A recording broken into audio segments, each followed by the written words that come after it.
Hello, everybody, and welcome to the Blue Streak Bench, even though it's purple.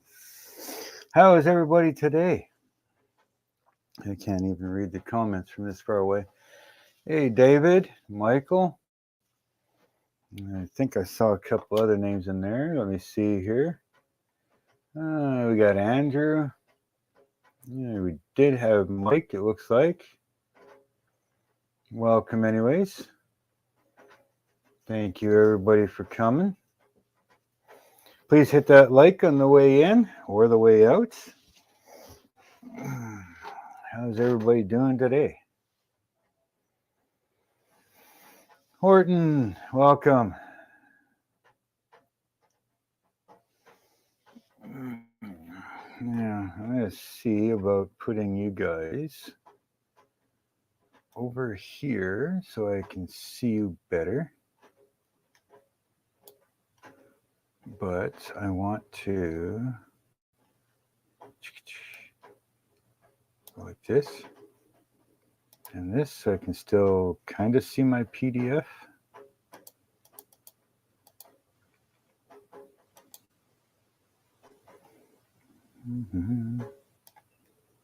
Yeah, I can kind of work it out. Okay. Let's see.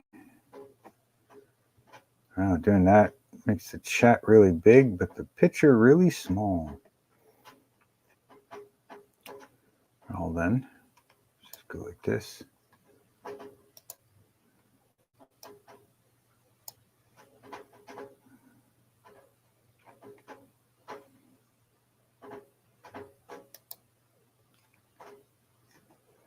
The hell did I click on?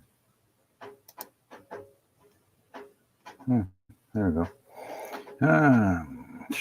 Hey, Stephen. Welcome. Oh, Jimmy's in here? I didn't see Jimmy come in. Oh, he is there. Hey, Jimmy, welcome. Snuck past me there.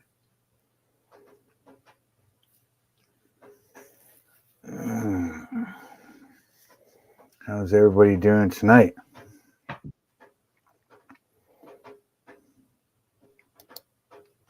What's up? Hey, Jimmy. Welcome. How the hell are you? Oh, pretty good, pretty good. Moving stuff around in the model room. Freaking. Organizing a bit, are you? Yeah, I got some more storage space now. Nice. Nice shelving. You never have enough. No, I never thought I'd fill the thing next to me, and I filled it.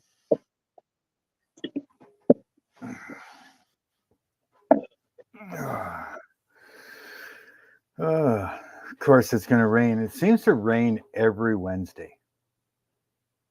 You know, it was beautiful all day, sunny, not a cloud in the sky, and of course, it starts raining. It was hailing for a little while earlier. I moved my truck in the garage. Yeah, the hail's a pain in the butt. Yeah.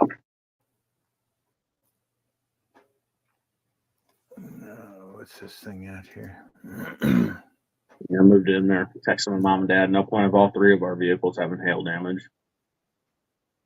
Yeah.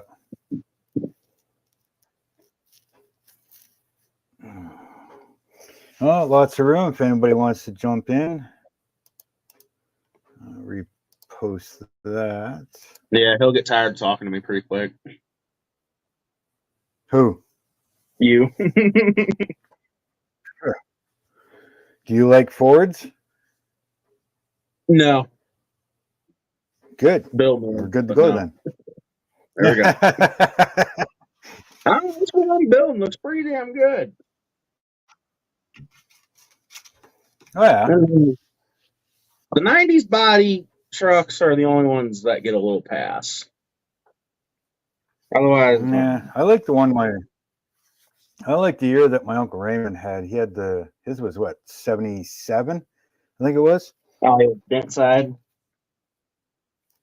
Yeah. His had the big bump on the side of the truck all the way down, that big rib that went all the way down. Yep. Dent side, yeah. Well, there's certain years had the indent and certain years had the outdent. Wow. But the indent one, actually, you could get a chrome piece that went in that indent that made it look like an outdent. But it was a chrome trim that went all the way down the side of the truck. Because he had one of both. Mm. But that one wasn't too bad. For a Ford, anyways. Yeah. Oh. Other than that, yeah, just trying to get more done in this ship so I can get some more recorded on it. I'm going to be getting back onto the El Camino. That's back on the bench to get that car finished. And Steve is wondering, Curb is wondering if I'm going to go to the model show here. It's called CAMS. And that's on the 25th. And I'm like, well, I don't know. It's from 9 a.m. to 12 p.m. on the 25th. So it's 3 hours long. It's a 3-hour drive one way for me. So if I bring cars, I'd probably have to be there at least an hour early to set up, which means I'd have to be up at like 4:30, out of the house by 5 minimum, just to drive there. 6-hour drive basically for a 3-hour show. 3 hours there, 3 hours back. Yeah. Is it worth it? Is it worth it? Yeah. If it was an all-day show, I'd get it, but I don't know, 3 hours. Yeah. Yeah, because I was looking at it there. I got it pulled up. Yeah, Saturday, May 25th, Fredericton, which is about 3 hours for me, 9 a.m. to noon. $15 for the first 5 kits and $3 for each additional kit.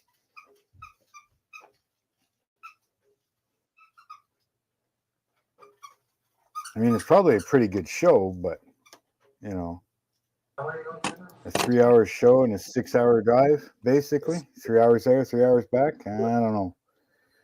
Andrew. Hey. Hey, Andrew. Welcome.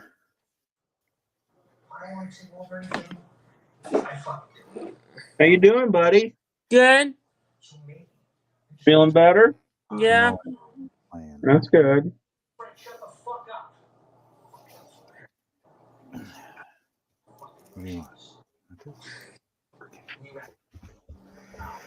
What are you working on today, Andrew?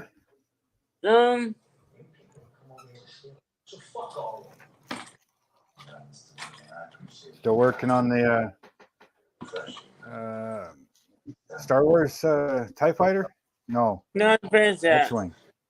Oh, you're working on the tank. Nice. Cool, buddy. The LVP. Yeah. That's a good one. Did you ever finish the NASCAR, Andrew? Huh? Did you ever finish the NASCAR, buddy? No. No? How many projects you got going, buddy? I don't know. I had to pick the outputs too. Too many. That's all right. I got too many going too. Yeah, same like both of you guys. To keep me out.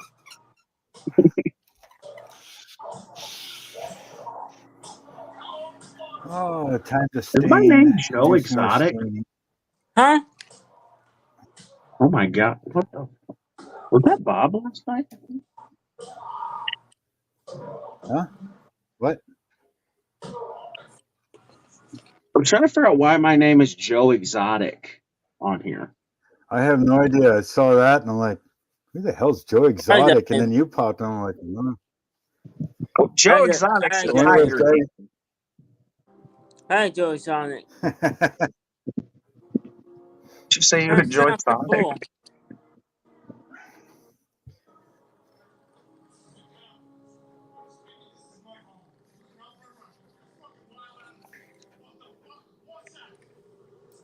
Wrong button. Rufus Yeah, there. I saw that name come up.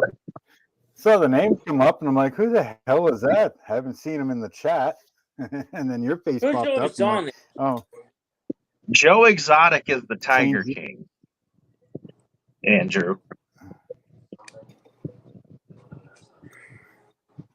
I'll never financially recover from this guy.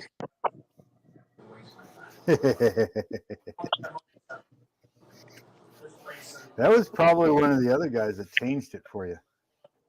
Probably was. I know Brian was messing with me yesterday. He changed it to Sleepy Jimmy.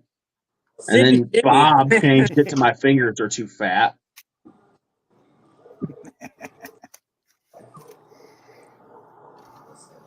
Tell Sleepy Jimmy leave the thing alone.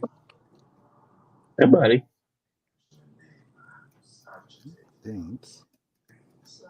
think I'm done staining the inside of this stuff. Nice. Okay. A little less work. You're building a boat? Yep. Big wood ship. Pirates of the Caribbean. The Flying Pirates of the Dutchman. Caribbean? Love those movies. I've been watching all the movies again just for the hell of it. Great movies.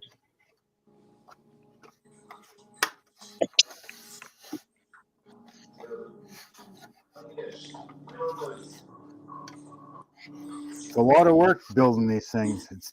It's easy, but it's a lot of work.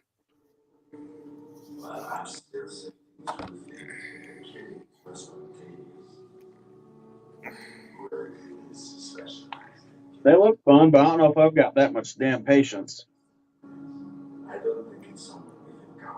Well, there's some that are, a lot easier, like a lot less rigging, stuff like this. Like this one here has got quite a bit of rigging.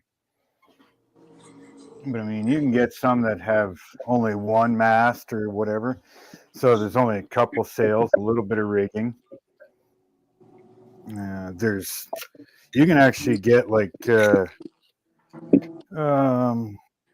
battleships and stuff, where all your building is, all your superstructures and stuff. Yeah.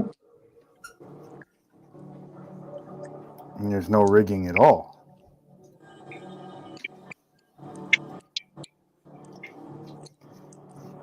A lot of different skill levels.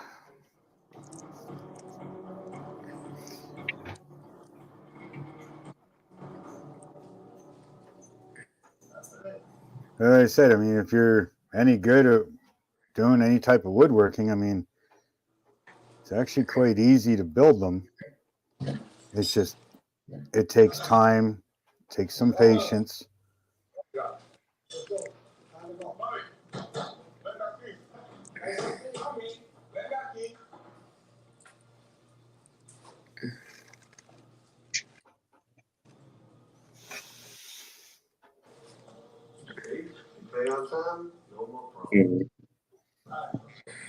Doing the rigging, I actually find them relaxing.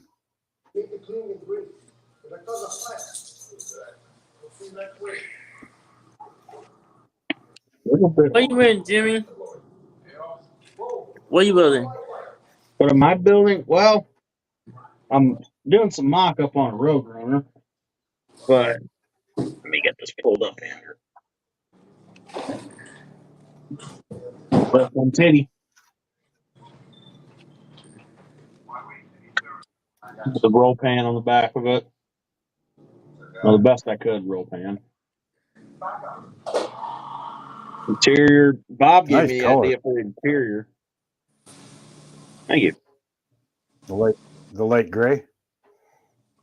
Yeah, it's I couldn't figure out. I didn't want to do the interior just black, and he told me just shoot it primer gray, No. and it'll be a kind of like that gray leather, and it looks pretty damn good. Yeah. And then Yeah. I had some The guy I race worked. seats. And but Yeah, a guy I worked with had one like that. He had the Laureate, and his was a silver and red, like the silver with a red stripe on the outside, and then the interior was red and gray. this was going to get a white two-tone down the side of it, but the paint turned out so good, I wasn't even going to bother risking messing it up. Yeah.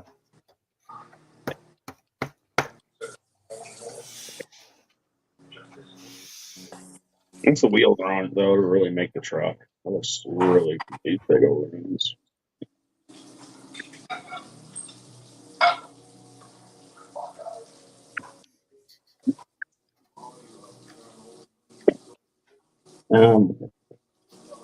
Yeah.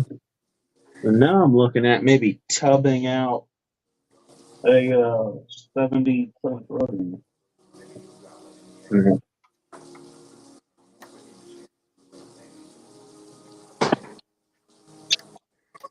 The way this chassis is, I just cut the rear fender wells out of it, shove the tire in there, you'd never see it. And I ain't gonna Yeah. bother with the back out.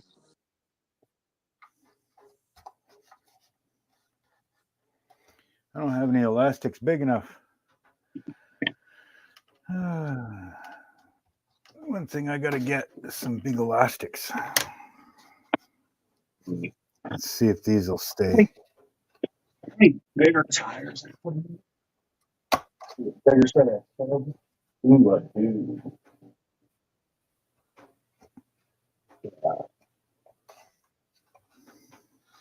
Some shredded Pro Streets. Will you put up on there or what? Not a good thicker of a tire. Okay.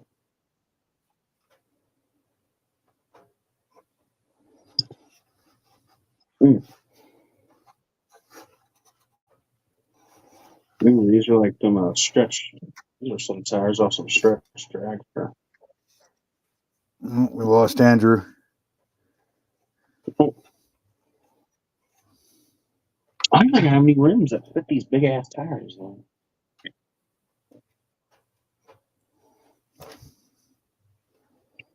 Yeah, they kind of fit. I'd have to glue a wheel back right to it and shove it in there. But it sort of fit.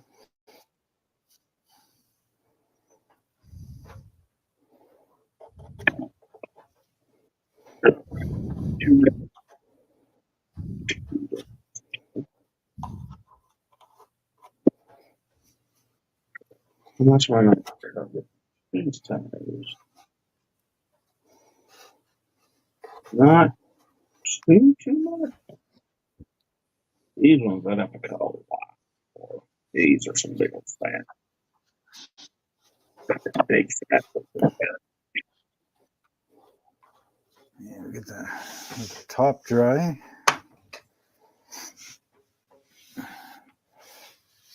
Hey, Dan, welcome.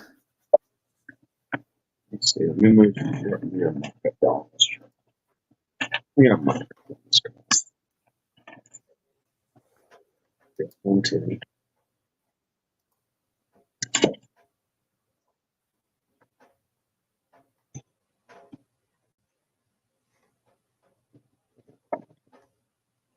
I'm not bigger. Sure.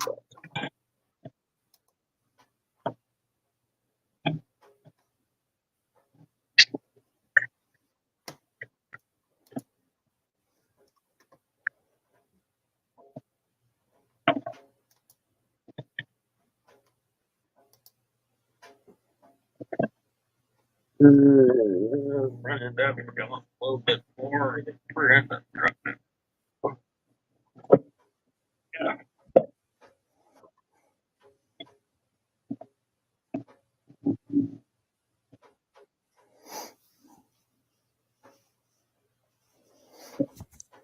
Yeah, I could try that. I've got some fairly heavy elastics or string. I like the slicks better. Try it before. Try it before. I'm sick of it. One of the problems I'm having is I left this thing sit for too long without actually putting hull planking on, and some of these back ribs twisted and warped and cambered and all kinds of things in all different directions, and I'm like, some bitch. Now I got to try and straighten that stuff without breaking it, and yeah. Yeah, those are So that's fun. one tip. Don't let it sit for too long without the hull planking. 90. On your fucking cocksucker.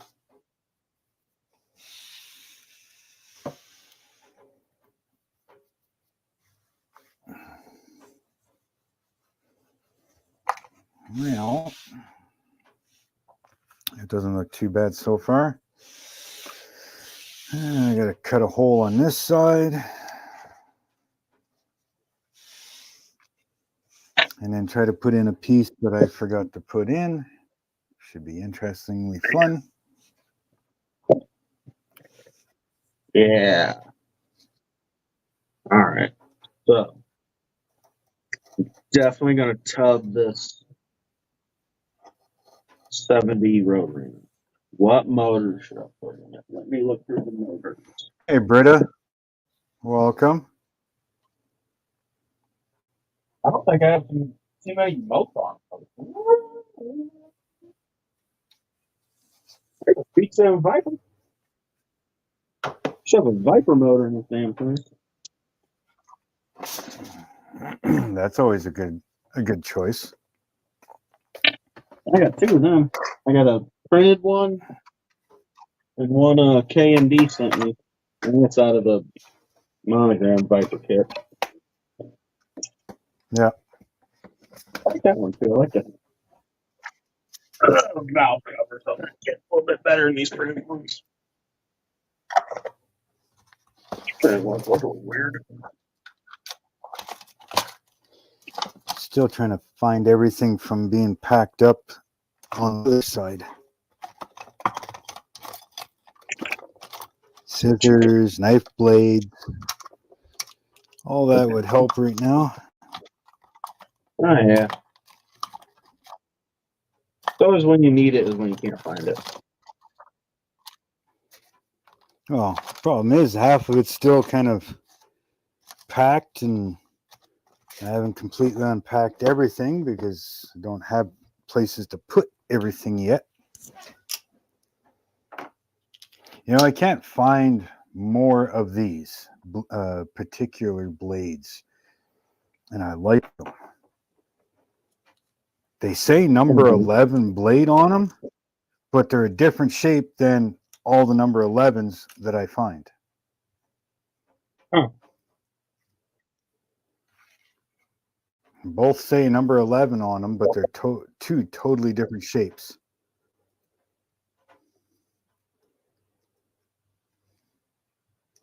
I can't seem to find the ones that I like. Yeah, that's gonna be the build. Tubbed 70 Plymouth Roadrunner with a V10 Viper motor. Yeah, like this one here. Let's see if I go like this. This blade, where is it? Right there. Here, let's turn this light on too. Might help. There we go. See this one, if you look at the tip, it's got a bit of an angle to it, going towards the cutting blade, whereas this number 11 does not have that. They're two different shapes. Yeah. But yet they're both number 11 blades. And I want the one with the bevel. But, oh well. One might be a surgeon blade or something too. Yeah, I have no idea because they're not X-Acto blades, or what do you call them? Surgical. Yeah, they're not surgical blades. Scalpel. That's the word I was looking for. Yeah. They're not scalpel blades because that's a different design in the backside where it connects. So I don't know.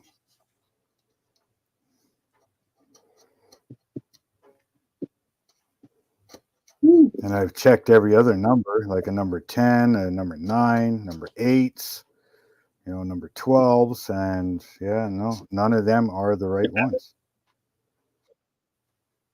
So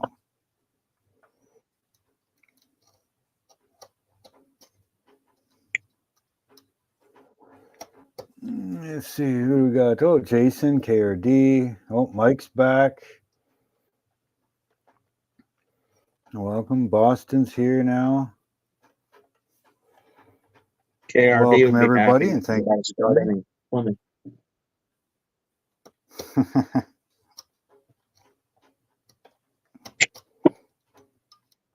I'm getting all out of my comfort zone. I'm working on a Ford. I'm about to start a Plymouth. What the hell?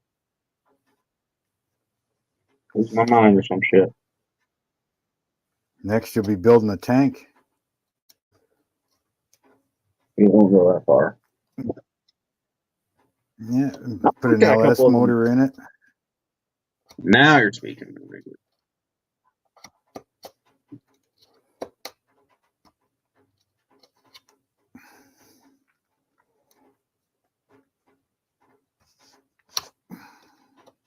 I was looking at them today. I was looking. I know they make them old H1 kit, in 25th, 24th scale, but a lot of them are snap kits. And I'm trying to figure out if there was one that's not a snap that the hood opens on, because a Cummins swapped frickin' H1 Hummer is on the brain right now. Well, if you're going to customize it that much, you might as well just go with the snap kit and cut the hood and that open yourself. Yeah, I'm lazy though.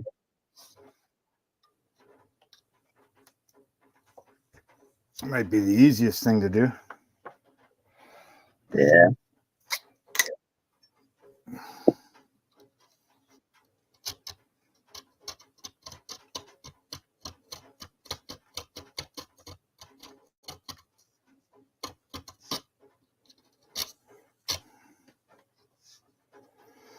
Thanks, Boston.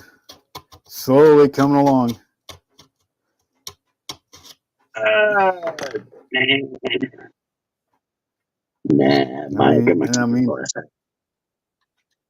And I mean slowly, especially when you screw up and you forget to put something somewhere, and now you got to try and get it in there. This is supposed to be a cannon port, right? But this cannon port is kind of like blocked off on the inside, and they give you like this half barrel to drill a hole and put in there. But I got to glue a block to the back of this now, and I kind of forgot to, because it's supposed to be this, right? It's supposed to be this piece here. Where's the camera? Right? Yeah. That's what's supposed to be here. So, of course, before you glue this on, you glue that piece of block on there, and then glue this into place and blah, blah, blah. Well, I don't like these little plywood sides that they give you to put here. And I wanted it all planking. So now, since I forgot to put that block off in the hole, I have to try and figure out how to get it in this hole and glue it in from the back side.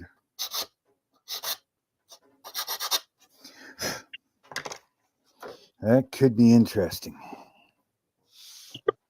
Especially once... Where's the block off plate?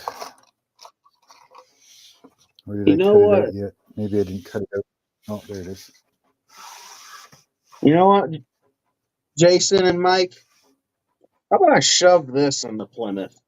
A supercharged 632 Chevrolet. It'd make it run right. Yeah.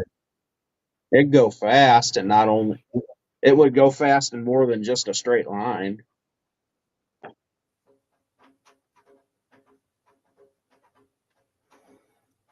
Yes, I did, Charlie. Mr. Mac, I did finish the cutty quite a while ago. Yeah, check out the Fords channel. always You'll break see the rest down. of it. Fords always break down, Mike, in a Jason Dodges only go fast in a straight line. You make a corner, nah, they're not very good.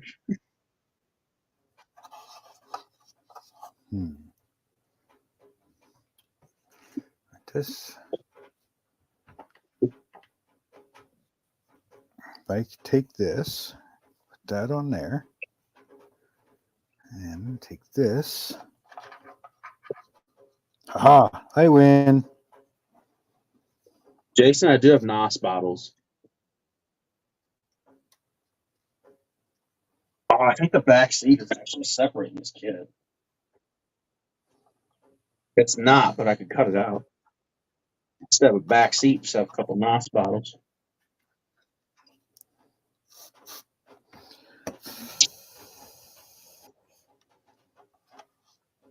Yeah. That was easy. I got it. No problem. Yeah, Mike, but the Chevrolet would just be funner.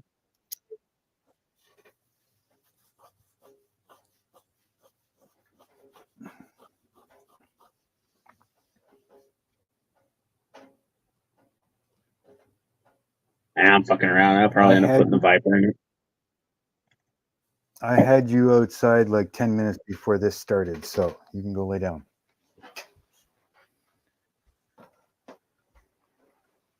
The Viper's not painted up with together. This here side, all these gun ports were supposed to be like these pieces of plywood. I accidentally broke this one, but that's okay. I'm not using it anyways. Yeah, this was all supposed to be like that, all plywood all the way across. Huh. You know,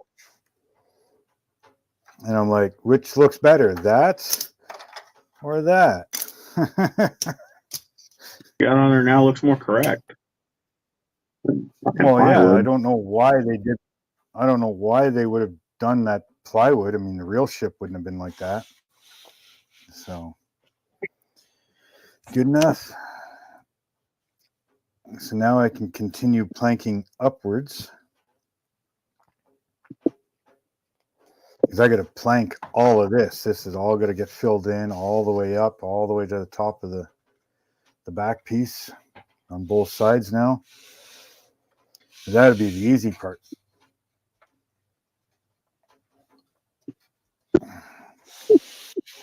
No more extreme curves from the freaking bottom of the hull and the keel and all that. Yeah, I'm waiting on all the lighting. All the lighting still works.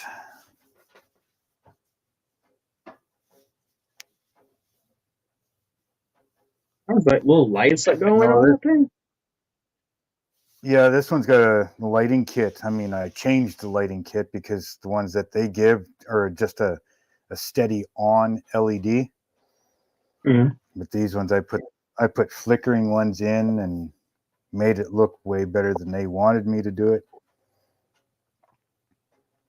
Everything is safe. No, there's this one here is only a single plank hull. So you have to make this one look good. And my San Francisco 2 is a double plank hull. So you can make the first layer look rough or whatever and sand it all real smooth and use putty and stuff. And then your second layer is that thin veneer. And then you cover it to make it look nice. But this one here is a single plank hull. And so I still got to paint the outside of this because they want it painted black and then dry brush like gray and white to make it look old and distressed. So it's getting there, little by little.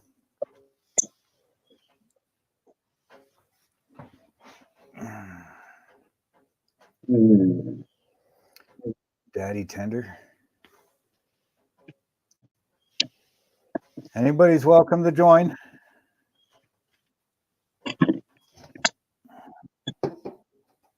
Now, here's the question. What color? Orange. I'm thinking orange would look good. I was thinking either it's a Roadrunner, so yellow with the black Roadrunner stripes, or purple. Kiss my ass, orange.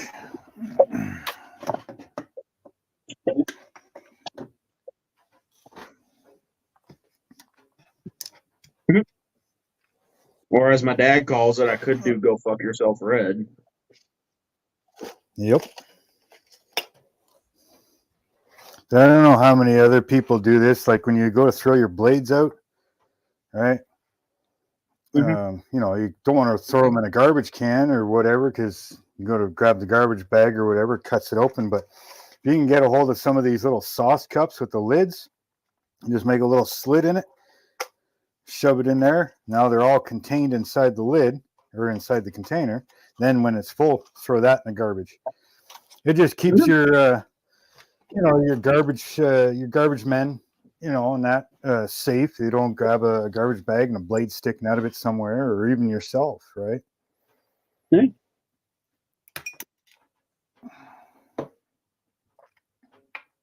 So I'm gonna do a review on these new, new to me, anyways.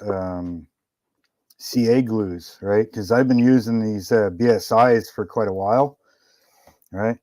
And found these on Amazon. It's called Crya Fixed, the CYA Fixed, and there's all kinds of different viscosities of them.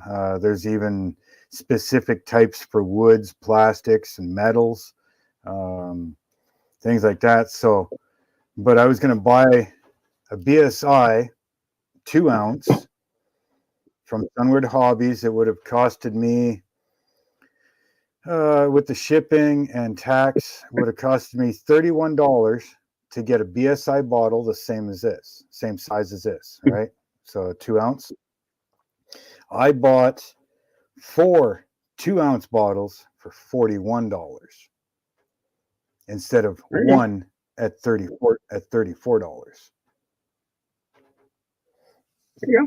So if these work just as good, I've got this one, which is a they call it medium viscosity. It's a 100 CPS, cures in 5 to 30 seconds. This one is a general purpose medium thin viscosity. It's a 45 CPS, cures in 5 to 15 seconds. But they've got I think there's 5 different general purpose, 3 high strength specific type, and then there's 3 material specific type. So there's actually lots of different ones to get, and I'm like, well, I'm going to do a review on it, see how it holds up against BSI. Is BSI worth the money, or are you just paying for the name? Yeah.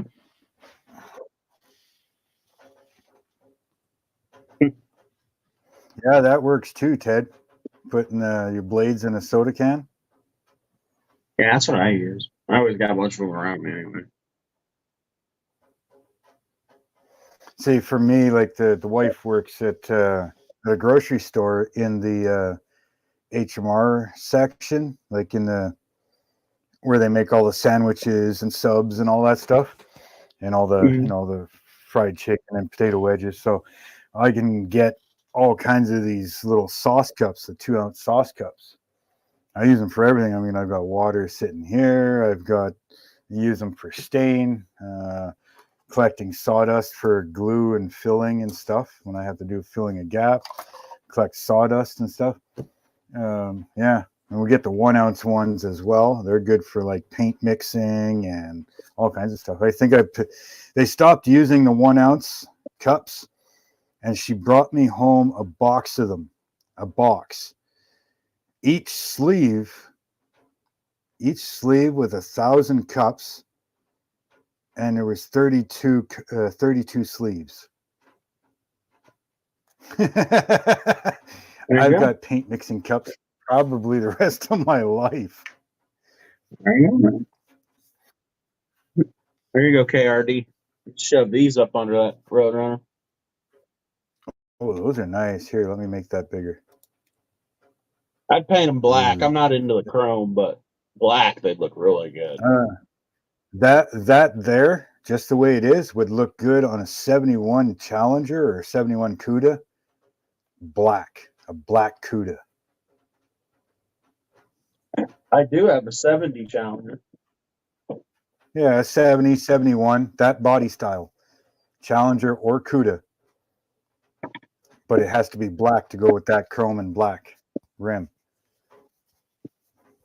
That would look good. Let's see. Let me get the body out. Nice and wide, low, very low stance. Damn. They really freaking would. Yeah. How big that wheel opening is. Yeah, it fills it. Yeah, a big and little. You put a smaller one up front, like a 22 in the back and a 19 up front. Yeah. That's the front wheel. The front wheel's big too. Yeah. Cut out the inner fenders or something to make it sit up a little higher. But that car gloss black with those rims,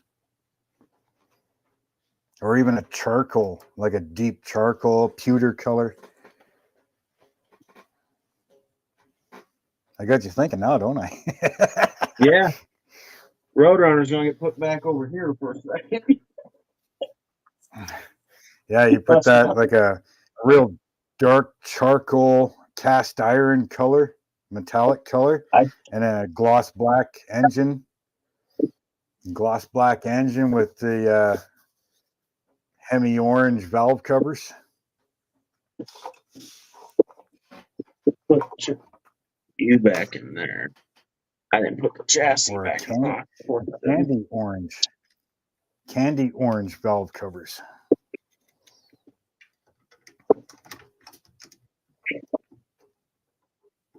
And then if you get some of that Tamiya smoke, like the black, the clear black, you could smoke the headlights, signal lights, tail lights, so you'd almost black out the car almost. Murder it out. You could actually on top of that chrome, you could put that that clear black, and it would turn it into black chrome.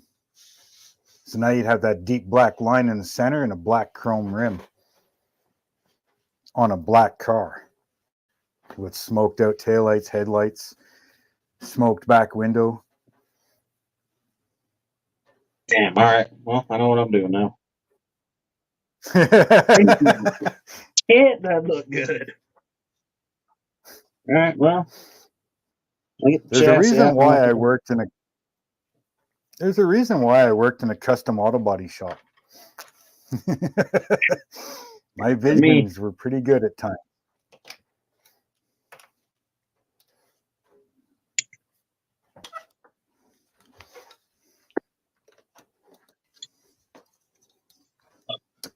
On this chassis.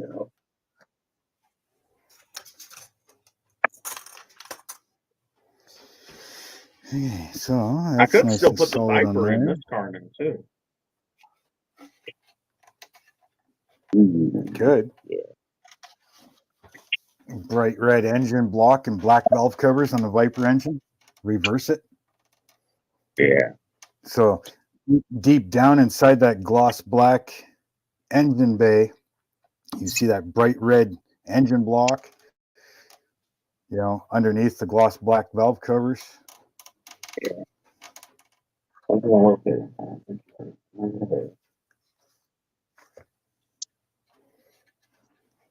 Damn, I'm gonna have to cut a lot out of this freaking chassis. What? How does the interior look?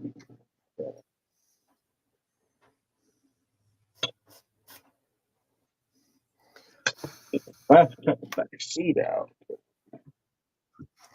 Okay, I'll put nitrous bottles in the fridge.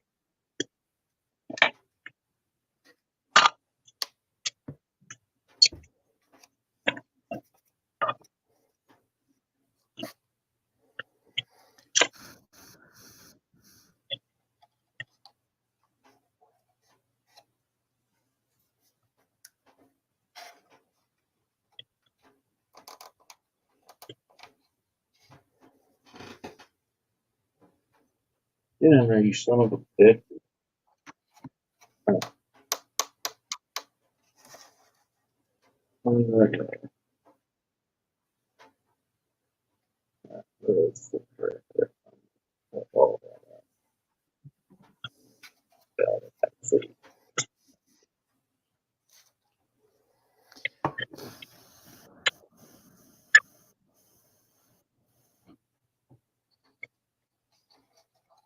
Damn, this fucker does not want to go on.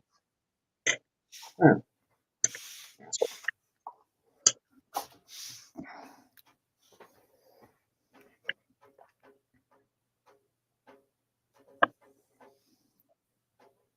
I go cutting on that.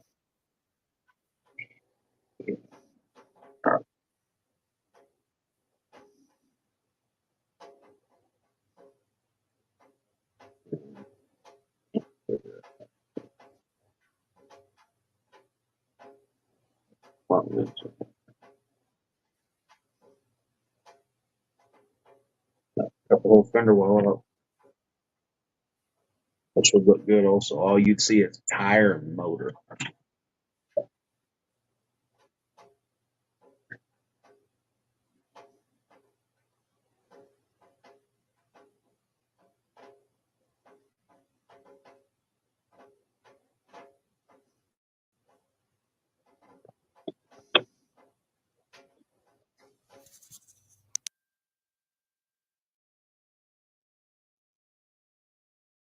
I'm already seeing it in my cut.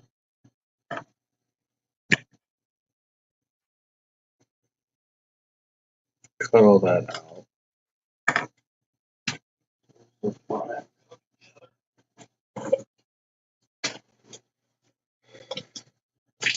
Front end goes yellow. I think it will.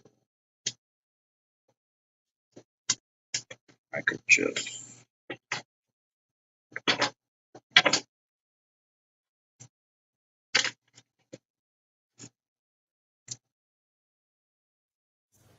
Yeah, I was looking at things, checking around on my YouTube and stuff. And this August 31st, I'll be on YouTube for 5 years. Damn.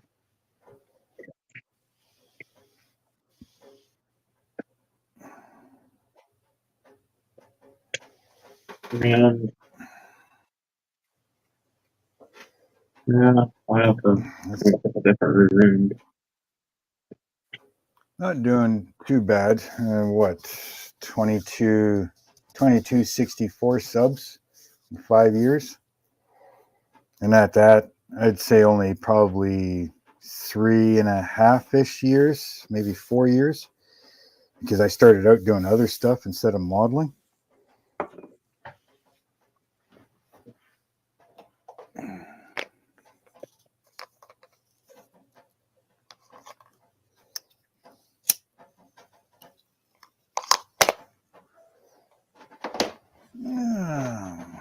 You gonna jump in, Jason, or what?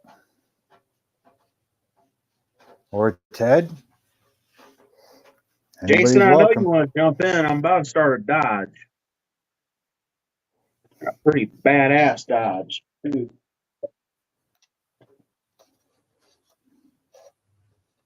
Let's see. Where's the measuring tool? Let's start B.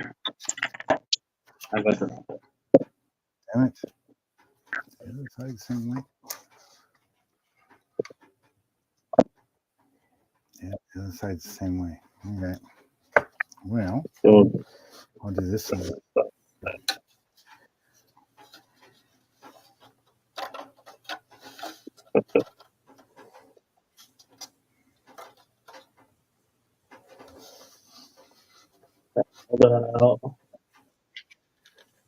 we might be able to say leave the battery. The battery's moving. Oh, make it like just say the battery's in the trunk. Trying to make room in the front fenders. Yeah, because the way it'll sit, the front wheels only go up about that much, and I need them to go in about that much. Yeah. Yeah. Well, what you could do is just basically cut them out and then take flat sheet styrene and kind of, once your tire is in there, glue one flat sheet styrene up against the fender and then come down beside the motor down to the frame. Yeah, This way you can bring that inner fender up as high as you want. yeah. And then the battery and I know. stuff, that could all be in the trunk or back seat, Yeah. side seat, whatever. And I gotta But you can cut. come off just underneath the hood. Just cut it off underneath the hood and just come out flat. Come out flat and then Hey, down to the Andrew. frame on a slight angle. Hey, Hey. Andrew, welcome back. It's like how the Ford is. I didn't feel like making fender wells, so when you open the hood on the F-150, all you'll see is 5.0 Coyote and tire. It's Yeah, because this thing is so you damn could do it low. that way. Yeah, you could do it that way too. See a lot I've seen a of couple of hot rods and stuff. I've seen them at my car shows around here like that, and I just like the way that looks. All you can see under the Yep. hood is motor and tire. Yeah, control. You see the control arms and everything's nice and clean and painted and. Yep.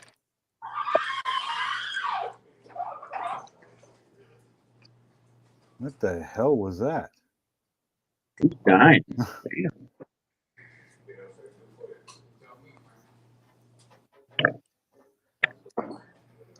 Hey, Flying Dutchman, Dave. I'm working on the Flying Dutchman. Whole frame. Fully imperial right now. I did. Let me see how much of this interior am I got to cut out of this car.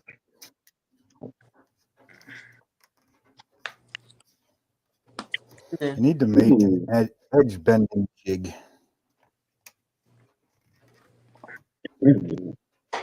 Okay, I'll probably cut it about there with it frame rate.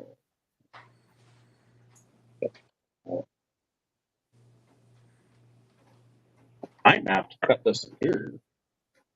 If I have to, I have to, but if I don't have to. So, there's where that frame rate. Give or take that there.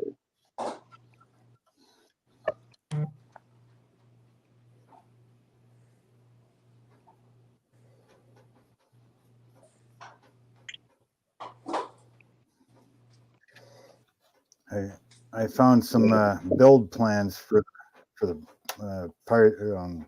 Black Pearl today. So I'll be able to make the Black Pearl once this one is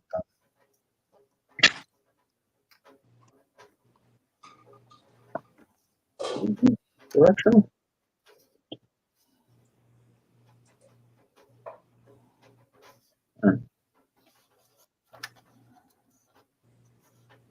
Edge bending is the worst.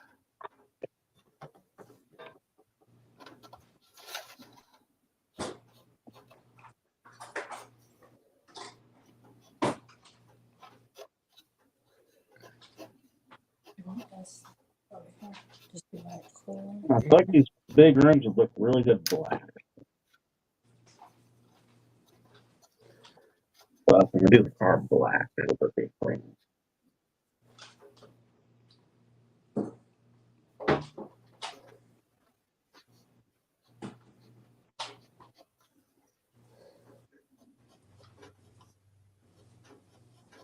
I could paint these big old things black and then do the car that old school green.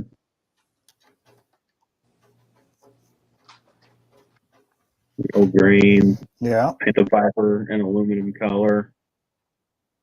Paint the there we go. Paint the Viper motor in aluminum color, but then the valve covers the matching green to the car. And then the Viper on the valve cover would be in silver so you can read it. Yeah. Brian's working.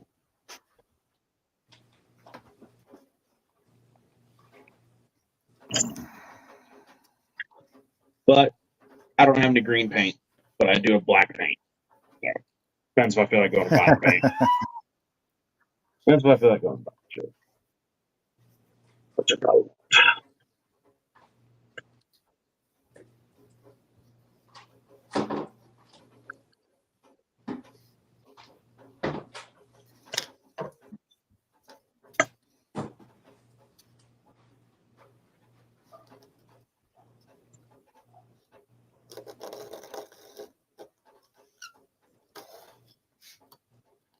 I could do the whole car black, but have kind of like a black and red two-toned interior. And then do the Viper motor red. Yeah, bring some of your outside color in. Yeah. I've done way too many just black interiors. I'm trying to come up with some other colors for interiors. Two-tone interior. Well, nowadays they have pretty much every type of color of fabric you can think of.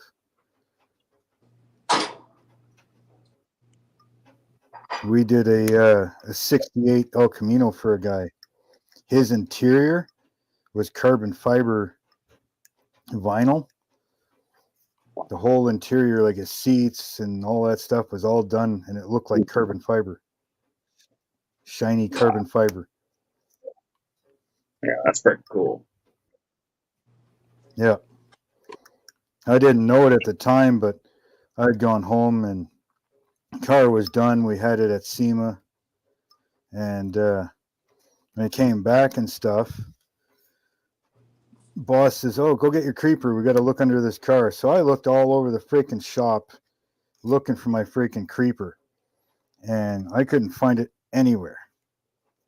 And then he's like, he takes this one, he rolls it across the floor. He goes, "Here, is this it?" And I looked at it quick. I'm like, "Nope, mine's blue." All right. And he goes, "No, I think this one's your creeper." So I grabbed it, and I looked at it, and I put my name underneath on the framework. And sure enough, it was mine. He had wrapped it with the carbon fiber. He had the upholster guy wrap it with the carbon fiber fabric. He goes, "Take care of it. It's $1,500 of fabric on your creeper." You can watch on this. Yeah, that's one on the watch.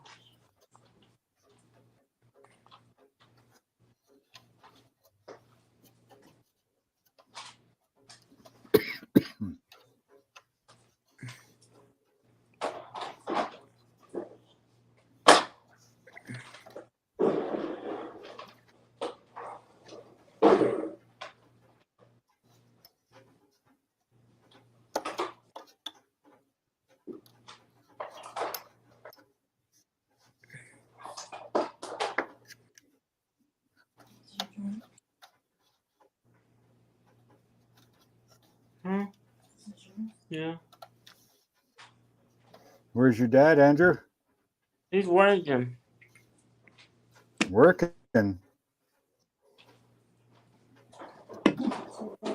You not working today? No. You didn't have what? He said I'm not working today. Oh, no. You got a day off. I got a day off. Yeah, it's always nice to have a day off.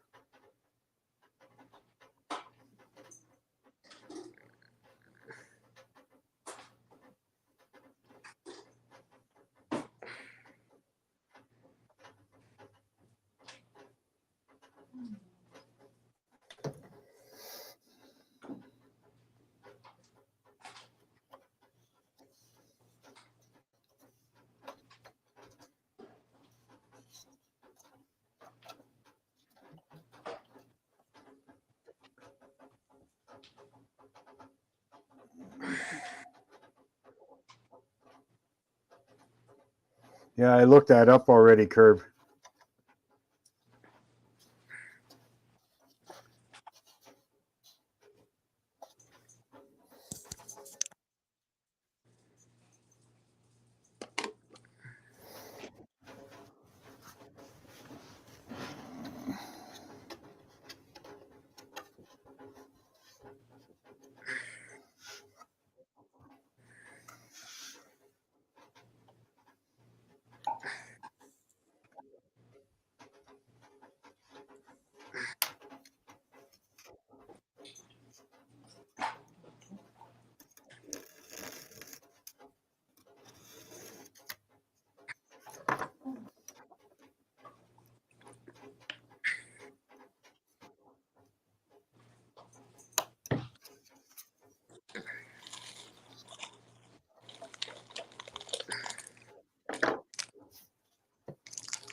You can jump in if you want, Curb.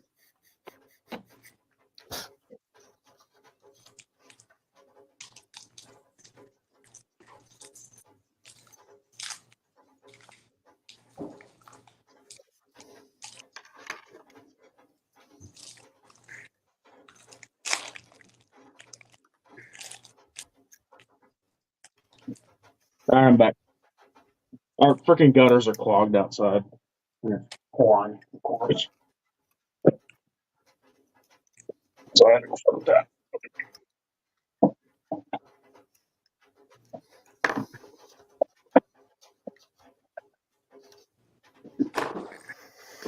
Oh, What are you eating, Andrew? Chocolate thing? A what, buddy? A chocolate thing. A chocolate Got thing? chili in it. looks like a ding dong or something. Yeah, my dad calls them wingdings. I call them wingdings. See? It's on Yeah, package. Oh, yeah. Ding, I little don't think. dingers. Yeah, we don't have that brand here in Canada. We have Canada. something similar to that. Yeah, we have something similar. It's called Joe Louis. Joe Louis. Yeah, they're about this big around, and they're about that thick, and they got like a cake top and a cake bottom with a cream in the middle, and then they're coated with chocolate, a real thin chocolate. I think they're pretty much the same thing as that. Yeah. Not like they're bigger, though. They're freaking small as hell. The ding dongs. These are good though. Yeah, no, I'm gonna have to cut the back seats out of the car. Which You can try just ding means, dongs. let me dig out my nitrous bottles. Kevin Smith, welcome. Got them. I gotta get a bigger water. I gotta get a bigger water pan so I can put these things in water. Yeah, I got freaking big old brake calipers too that go to these rims. Nice. Gonna have to make some room for them. Oh yeah. I'll go for it next bottle. Around somewhere. Pull out the whole drawer. They're all my parts I've stolen off of diecast. Let's see. There they are. I'll have to paint them. They look good.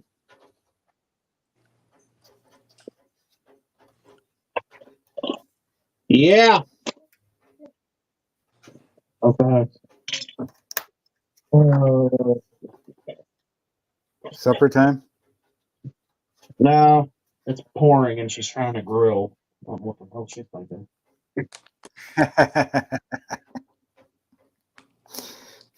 Sounds like she's Canadian.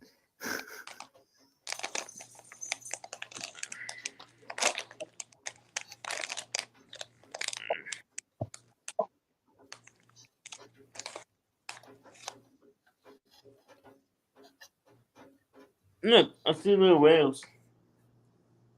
Yeah.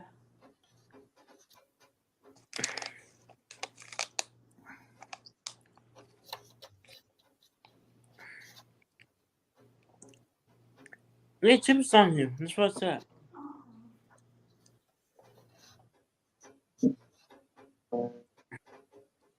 Shark bite.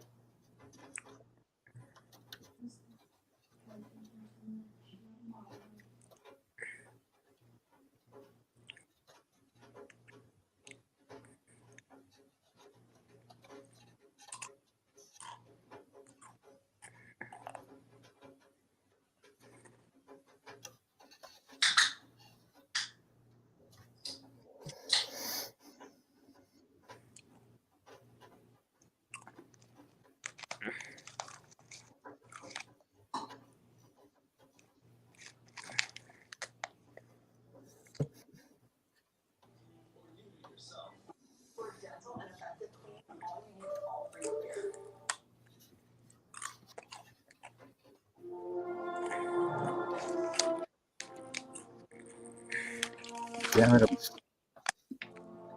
Hang on, Curb. I'm stuck to my freaking ship. Ah.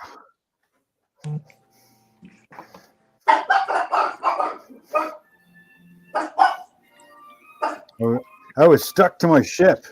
Yeah, that super glue. You got to watch that stuff. This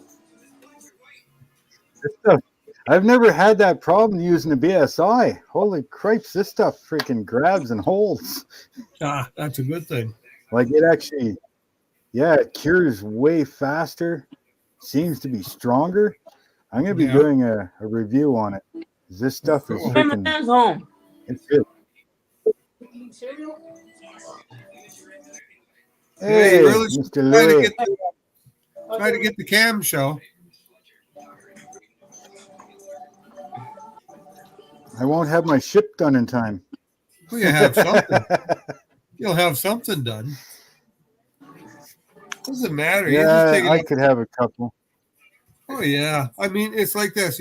You take something up there. If you don't want to have it judged, you just put it on the. There's another display type table you put it on, and you just put it on that table. You know, if you don't want to judge, that's what I usually do. Sometimes I have stuff judged. It just depends how I feel. You know, but it's a good day. It's only about an hour and a half from you. Yeah, no, I was looking at it. It's Moncton that's like almost 3.5 hours. Yeah. No, this isn't Fredericton. But Yeah, for some reason I thought Fredericton was far, but it's not. I was looking it up, and yeah, it's but not I that mean, far. it's you take something up there, and if you enter it, that's fine. If you just put it in the like the display, your name gets picked, and then you get to pick a prize. And if you're lucky, your name gets picked around the first 10, and you get a good prize. If not, well, you take what you can find. Yeah.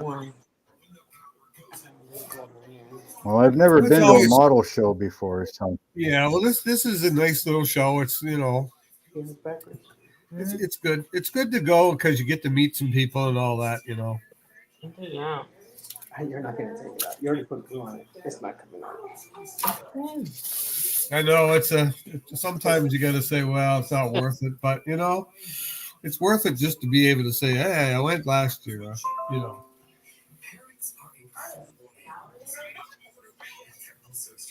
Yeah, once I looked at it there after you said something, I'm like, yeah, it is only an hour and a half away. I thought it was 3 hours. Yeah, I know you But that's posted that. And I said, Moncton. there's no way it's 3 hours. A 6-hour drive, no way, I said. That's all right. You know, it'd be nice to But get you up there. it's Moncton that's freaking Yeah, 3 Moncton hours. is, Almost three yeah. and a half. Yeah, well, it's about an hour and a half for me to Moncton. And we used to go up there when there were 3 of us. We used to go up there because we were members of the club up there. And then we decided, well, you know, you drive up to Moncton for an hour and a half, you know, one way and then back. And you're only in a meeting for like 2 hours at the most, Yeah. you know? So it wasn't really the only thing about going to Moncton is when they have their like their fall sale, they have it up there. I mean, there's been guys come from Nova Scotia up there. It's so fun. Yeah, it's so fun. So fun. So fun. I'm working on Ravel's 49 Mercury. I'm gonna try and have that finished to go up there. I don't know. It's gonna be a big if. Well, right now, most of my stuff is like packed. Oh. So Oh yeah, I don't have. you Well, made it's your, just I don't have any. I did all the renovations, so I packed right. everything up, and right. you know, I haven't built the shelves in here yet, so I haven't unpacked much yet. Right. Well, like I say, you only have to bring one model up. Put it in just to put it in. You don't have to put it in to have it judged unless you want to. And, you know, you get your name drawn. You might get drawn twice. It just depends on how much stuff they got up there. Quick. I usually take some stuff up to get it passed on. And, you know.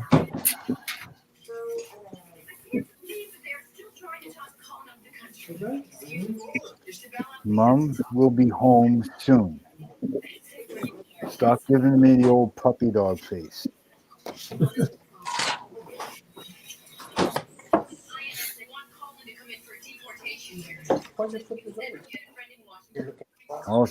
All she's doing is sitting here beside me.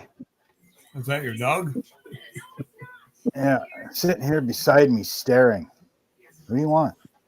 What do you want? I gave you scratches. I gave you hugs. I gave you kisses. Yeah,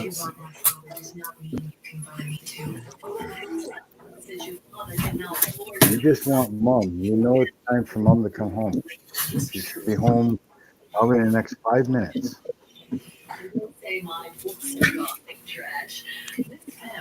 It's raining outside, and you don't like going out in the rain, you big baby. So yeah, I don't blame him. I'm not one for going in the rain either. Kisses. Okay, go down. Good girl.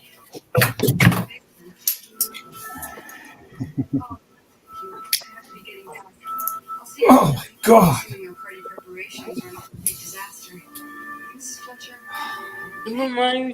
Kevin's asking you a question, Turb.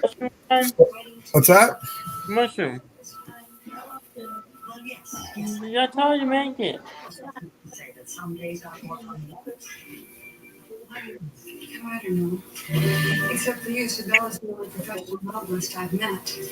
I've been working pretty close. Is AMT better than Ravel? Well, yes, it is. It's a modern mold. Remember, You got it backwards. what? You got it backwards. Ravel's better. Well, that's what Ravel. I meant to say Ravel's better. But AMT, you got to remember AMT was molded back in the 60s. You know, that's a long time ago. But you do get a lot of stuff in the AMT kit. You know, you get all kinds of extra parts, custom stuff, and you know. I got Yeah, one. I think AMC is better if some of those newer kits weren't fucking Curbside or Craftsman or whatever the hell they're calling it now. Well, you got to look at it this way. That's the way they were back then. Yeah. So I mean, what they've basically done, they've done put a few extra parts in, and they've cleaned up the molds, and I think they've actually gone to work and done new molds. Some new castings, and I mean, any good modeler today. I mean, the big problem is, of course, the cost, but you can always swap a chassis into it, or if you're that into the detail. I mean, I don't mind building them because how many people look at underneath your model anyway? I mean, to me, if you're putting all that detail into the bottom of your model, chances are you're the only one that's ever going to see it. Mm. Yep. I mean, some shows in the States, I suppose they'll pick them up and they'll look underneath, or if you got a mirror under them, you can see what's being done. Me, I don't know. I was working on this Mercury, and I'm thinking to myself, it's a real nice chassis underneath. It's separate, and a person could put brake lines in, fuel lines in if he wanted to, but I'm not going to bother.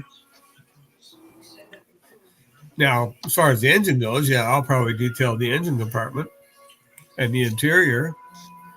That's another thing. You spend a lot of time doing an interior of a car. Once the body's on it, I mean, you have a hard job looking inside, especially when the interior is painted black. You paint a black interior and you look inside and all you see is black. You don't see very much detailing. I mean, granted, most of the muscle cars in the 60s had black interiors. Not all of them, but a lot of them. Of course, today, everything's got a black interior. It's your standard interior color, black. Yeah. You want it in another color, going to cost you another $10,000. Yeah. Pretty much, which is crazy. Well, if you spec out even like something like the C8 Vet, I mean, it could cost you another $20,000 just to spec out the interior. By the time you put yellow stitching and Alcantara and all this stuff, I mean, you've just spent yourself another $20,000. Well, that's what I mean. I mean, for what? For what? Something you're going to sit on? Well, I mean, I've had two RAVs. One was white, and the other one was a red color, like a metallic red. It was a nice color outside, but they both had black interiors, and I mean, basically all black. Now, I leased this Rogue, and it's not the top of the line. It's, I don't know where it is, and the only reason I leased that because I couldn't get another RAV, and when I was looking around, the Rogue had a 0% for lease for 2 years. So I said, "Oh, actually, that works out cheaper than I was paying for my RAV." So I said, "I'll take this for 2 years." But it's got like a 3-tone interior. It's got black, it's got gray, and it's got like not a real dark brown, but it has a little bit of brown in it. Like there's a strip of brown, probably about 4 inches wide, along the top of the doors. And the dash, so. But I just so tired of seeing black interiors. It's just back in the 70s, 60s, and 70s. My God, you probably had 20 different colors for an interior. Of course, back then you could order what you wanted. Didn't have to take what the dealer has on the lot.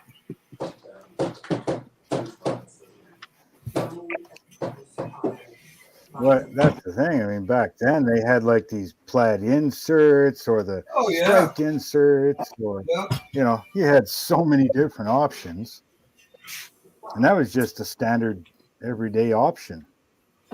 Well, my 71 Cougar, it had what they call a decor interior, and it was like a tan color interior, but it had seats, and the seats had like multicolored tan and black inserts.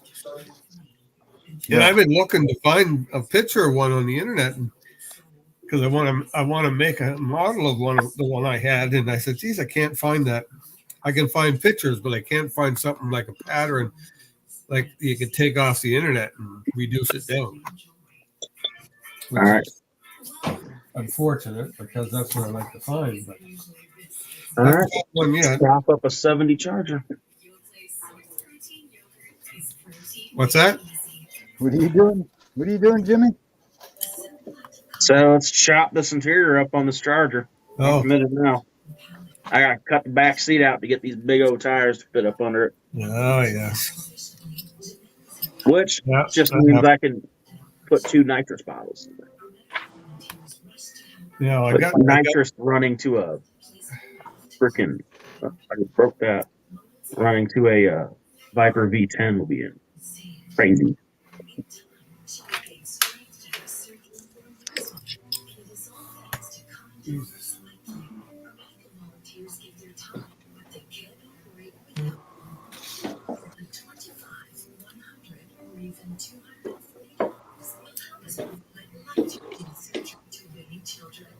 So far, I'm finding this this CA glue from Amazon far superior than BSI. I just buy the cheap stuff from dollar store. It does work, and it's good if you're in a pinch. But like I was saying earlier, this 2-ounce bottle, I was going to buy That's a big bottle. 2-ounce That bottle didn't feel from good. I was going to buy a 2-ounce bottle from Sunward Hobbies.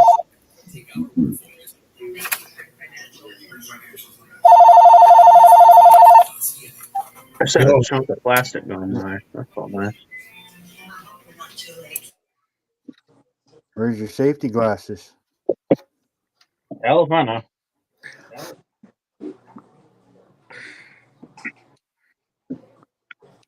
That was nice. Somebody wanted me to participate in I don't know, some child family service survey or some stupid thing. I don't have any kids. Why would I want to participate in that? They're all gone, grown up.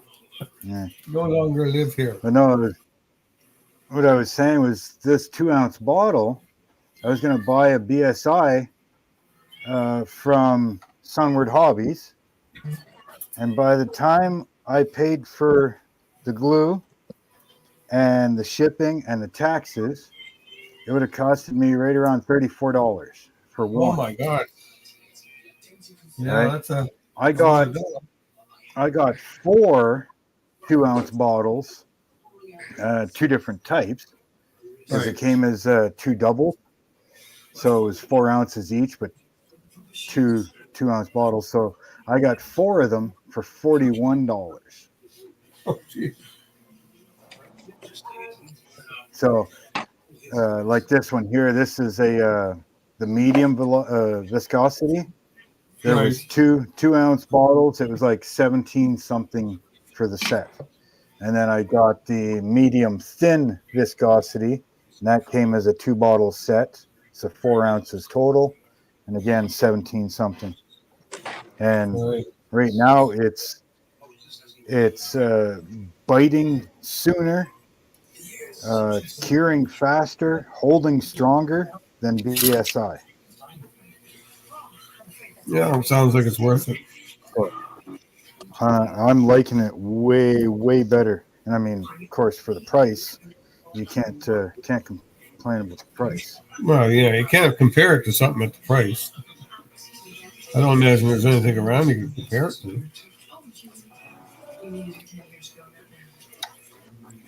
I use lacquer thinner mostly.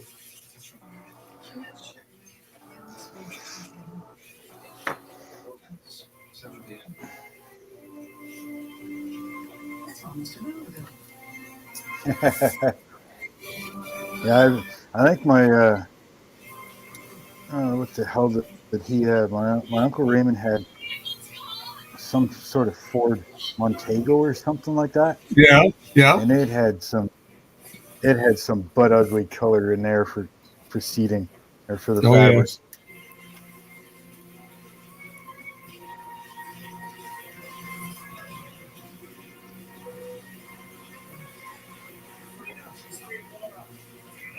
Oh, that's awful thick.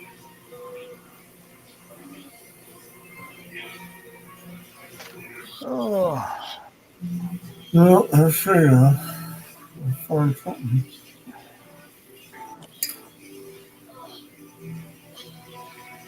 more burns than seats.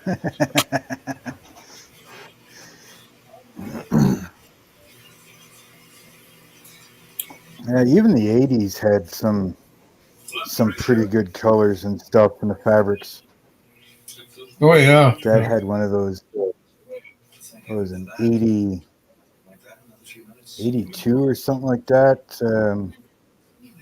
What the hell's that little Ford wagon or a marquee Pinto? wagon? There's just one of those little mini wagons, Oh, and it Mercury had like like it was Bobcat.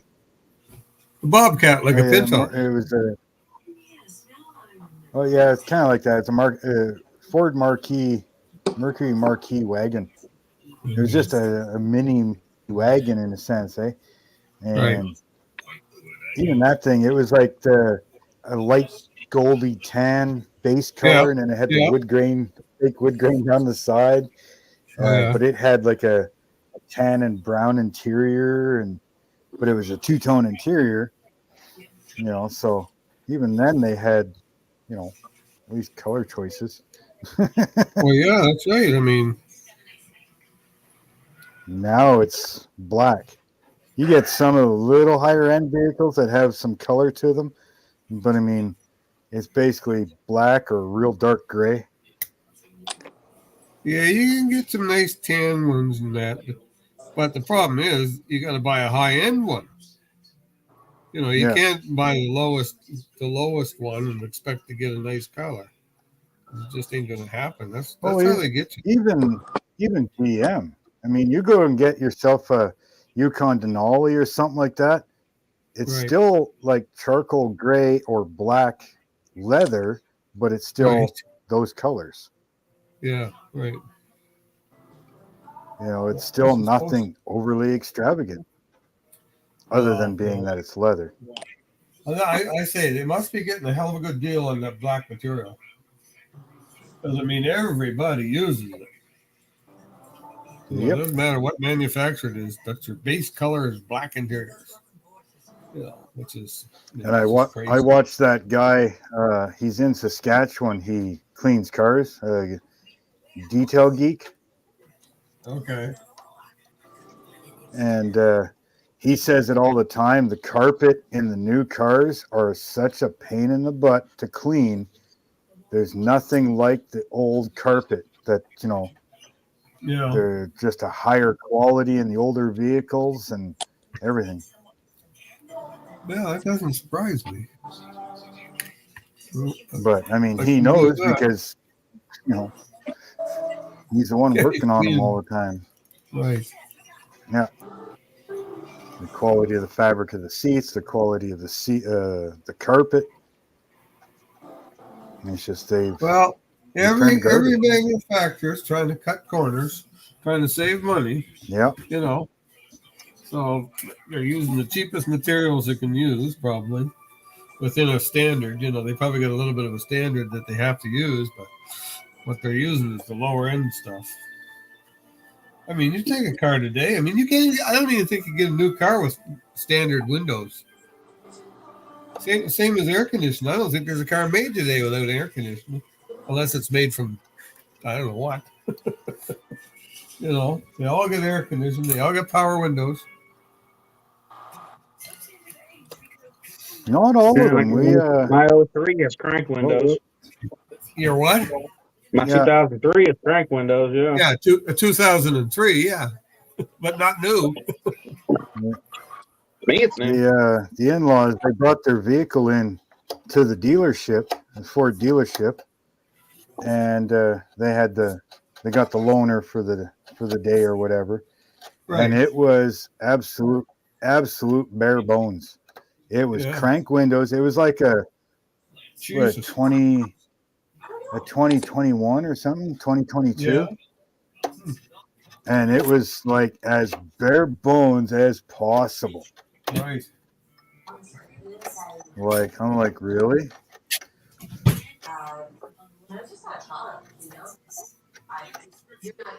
Yeah. But of course, that's Ford cheaping out. I think they all do this.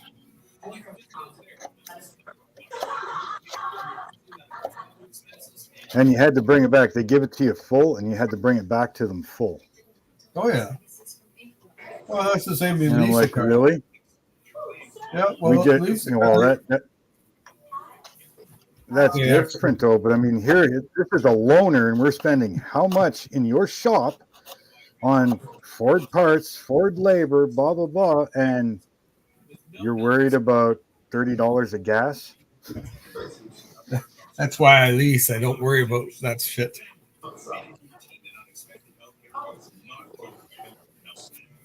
I've been leasing since 1996. No, It was the first year I you went leased and a got her, vehicle. did you? Huh? No. With Clifford? That thing can move. Well, I know. I mean, well, that, but I mean, even on the highway, Amy's good for about 120 at times, 130. And I'm like, you want to slow that thing down just a bit? She goes, oh, shit. We call it Clifford, like the big red dog. It's a Ford Exploder. And yeah, like it's a new one. It's what, 2017, I think it is. Right. Yeah, 2017. Like it's fairly new. It's in good shape. But yeah, that thing can move. Here, Dad just about forgot to go get the wife because they brought the vehicle in for some maintenance or whatever today, so she didn't have it at work. And Dad's like, oh shit, he's doing like 120 or so down the fucking our side road here. It's the Fry Road, and it's like up and down. It's really hilly and really twisty. Right? He's just whipping along. I'm like, yeah, the wife does the same thing. You get her going to St. John. It doesn't take long because she's doing 130. Yeah, you see what they had in the news the other night? For people who get caught speeding now? No. Oh, Jesus, they're seizing your car and everything. There was a thing on Facebook. I think I reposted it. Some guy got caught doing 160, and I don't know what happened. He lost his license for so many days. They impounded his car, and oh my God, it was like, holy fuck, man. That's getting expensive. Where did that happen? In New Brunswick somewhere. I'm not exactly sure. Hmm. But I know I haven't watched TV in probably 2 or 3 years, so I wouldn't know. And since they stopped putting news on Facebook, yeah, but since they stopped putting news on Facebook, I don't even get that anymore. See, I did.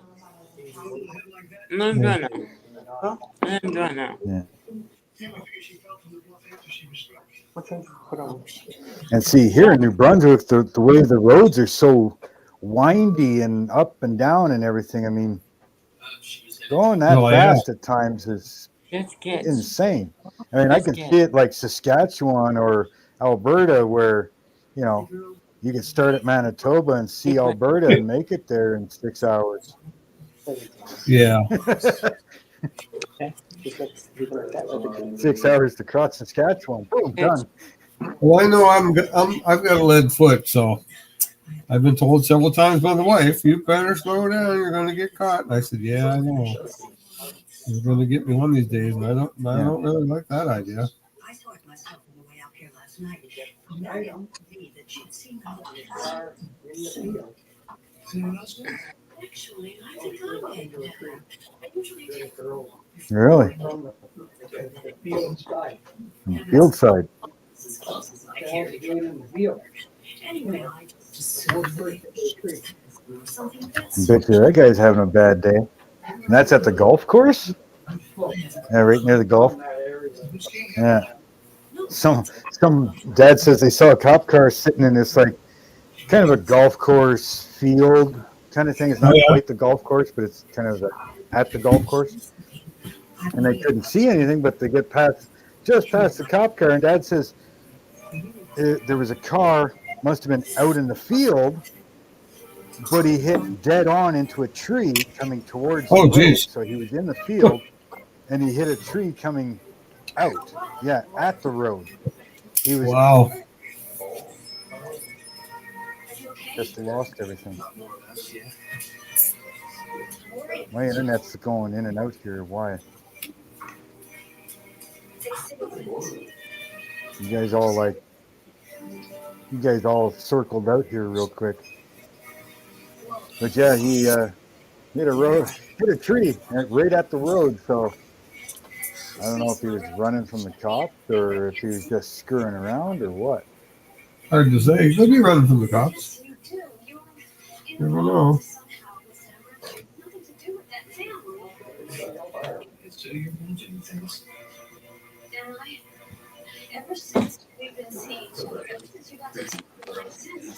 I know. It takes all kinds all the way across Canada. Yeah. It's making me a little crazy. Will you look at them when they come to town? Phone calls? The things that you call me? Miss King. 160 for a long period is only in the exotics.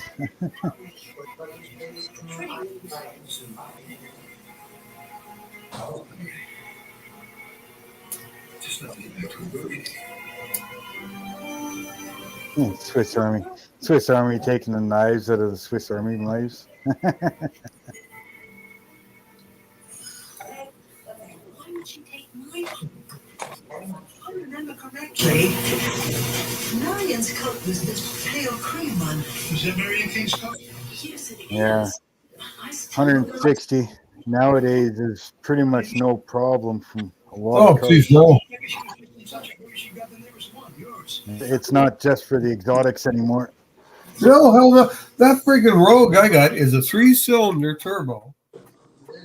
And the speedometer is registered for 140 kilometers an hour. And I said, there's no fucking way I'd be I think it's 140 kilometers. Anyway, I said, there's no way it'd be 120. I couldn't imagine doing 120 miles an hour in that thing. With a 6-cylinder or a 3-cylinder.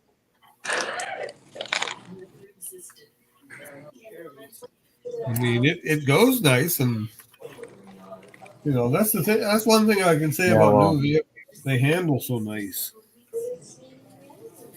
We can find a scanner or whatever, or a guy with a scanner, and we can fix that problem.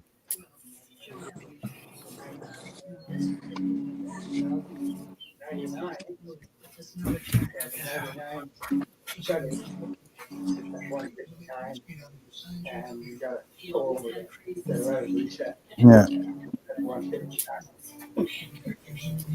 Yeah, that's all computer controlled stuff, though. That's why the engines and stuff are shutting down at 160. You gotta stop, shut it off, wait a few minutes, turn them back on, and you're good to go. Whereas things like my 85, there is no governors, there is no electronics to shut nothing down. Go.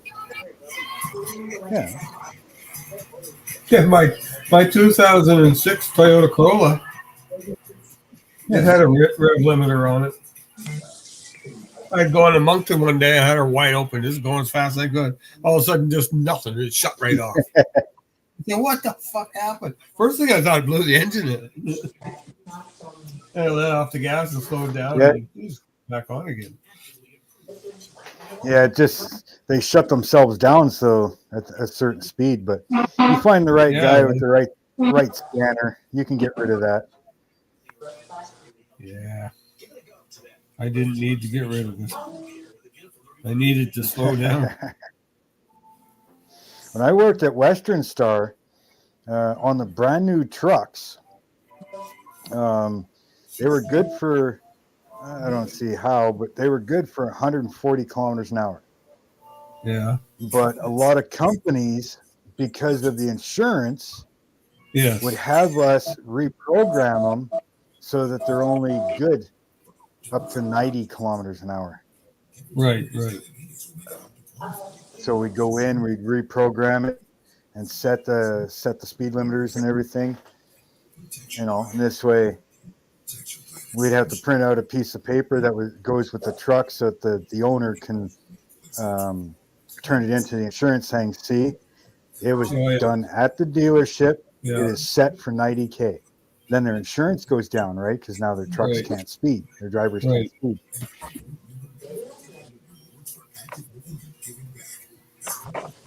My nephew, he drives for some company, and they've got cameras in the fucking cab now, and everything else. Yeah.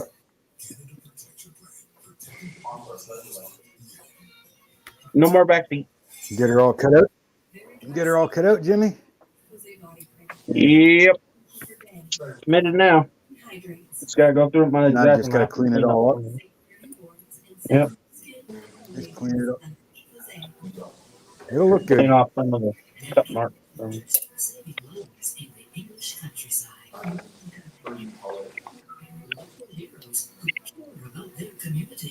Hey Jeff, you gonna jump in or what?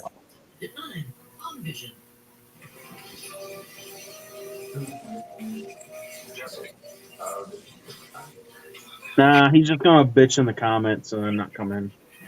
Let me get him in here.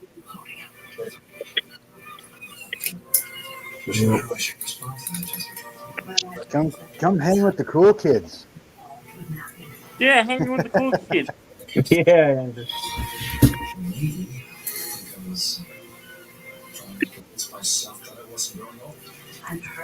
You mean cool kid? Andrew's cool.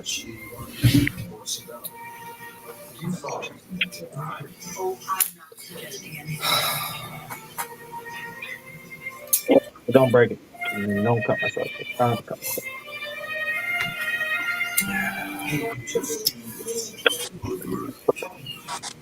There's the engine I'm putting in the Merc. Hang on a sec there. Where are you? Can I get it in close? Yeah. Kind of a goldy yellow. Well, yeah, it's funny. That color is actually yellow, but I put it over a gray primer, and it turned out kind of a greeny color. Yeah. It's almost like it almost looks like the yellow that I used on my 30 Ford. It did the same thing. It's kind of a pearl yellow, right? But because it was gray primer, it almost has a slight hue of green to it. Yeah, that's the way this went. Because I wanted to do the body, and I wanted to see what would happen if I did a white primer and a gray primer. So I know what the gray looks like. Well, the white, I presume the white is going to be more yellow. So anyway, I use that for the engine. That's the engine that's out of the, well, not the whole engine, but it's the engine that's out of the the AMT. The 25T kit comes with that Lincoln engine. I said, I can't put a Cadillac engine in a Lincoln. It just ain't right. Yeah. Look at that Cadillac rolling down the avenue. It's like why would you put a perfectly good Cadillac motor in a fucking Lincoln? Yeah, you could have a Lincoln motor in Lincoln. The stinking Lincoln. I'll have to figure out what I can do with that Cadillac motor now. Oh, I don't know. Anyway, Cadillac motor. That's probably a what the hell was that? 503. Cadillacs had the 503.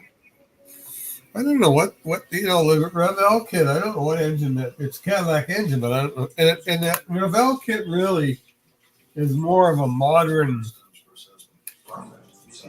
The Lincoln kit's more of a modern. Lincoln. It's not like a late 50s or early 60s. It could be wrong, but the engine just looks too modern. Oh, you work on something else. You said it to I don't know. Somebody it's probably just easier for them. Yes. Yeah, it's probably just easier for them to make the body and then use parts and Yeah. stuff from other kits going, oh, it's a more modern engine, big deal. They don't care. I don't know. Wow. Huh?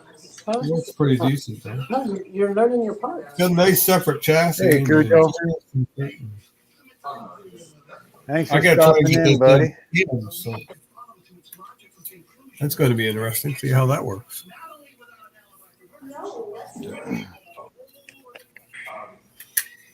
Who's on to that? Who's that? The one thing I dread, painting bodies. I just fucking hate painting bodies.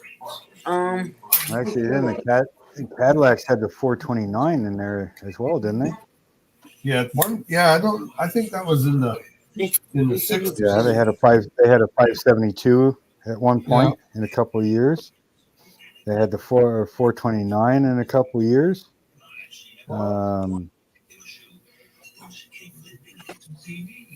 I don't think they ever had the 426. No. I know Cadillacs, they had some big freaking engines in them. And they were an oddball shape too. They had like a big cylinder head with this really tiny, skinny freaking valve cover in them. Well, that's like that Mercury engine. It's got long, skinny valve covers. Yeah. We'll try and figure out how this is going to fit in. I'm going to have to cut all that out too, am I? Yeah. Oh, shit. This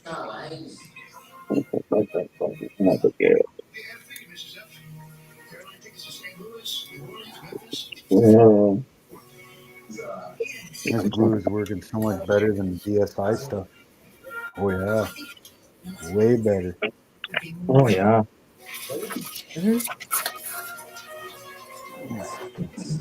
Cut rail on that top line. Let me get my little clip.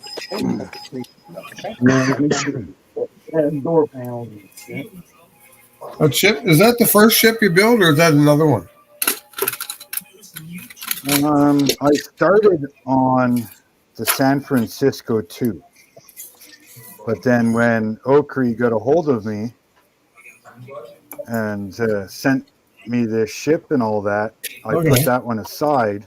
Right. You know, thinking, well, since they're going to sponsor me in a sense, may as well work on theirs instead of mine. Yeah. Right.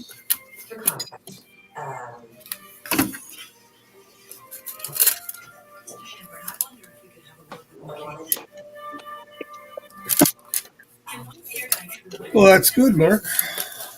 Well, I hope to get a channel going at some point. I don't know when, the way I move. Yeah, I know. We lost Andrew. Like I say, just the way I work, it's so slow. Hey, so do I. You'll be all right.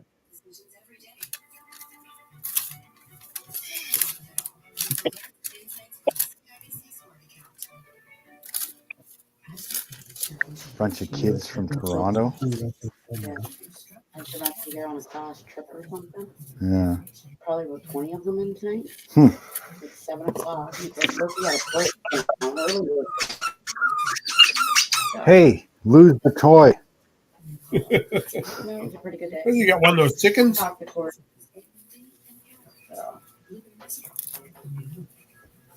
What was that, Curb? I say he's got one of those chickens? No, that's a friggin' strawberry. Strawberry. Hey. Yeah, this thing. Oh yeah, okay. My stepson, he's got a dog, and they got one of these fucking chickens. Jesus! Every time I go down there, the dog comes along, comes to me with this fucking chicken. I said to Scott, I said, "What am I supposed to do? Throw the chicken?" He said, "Yeah, throw the chicken." I throw the chicken, and goddamn dog goes gets it, and I'm stuck throwing the chicken for an hour. Yep. Yep, that's what he said. I gotcha. Yeah, you got to do that all day long. Yeah, Dad's dog's like that too. Throw a rock or a stick or his toy, and that's it, man. That dog just keeps going and going. What the hell is this shit?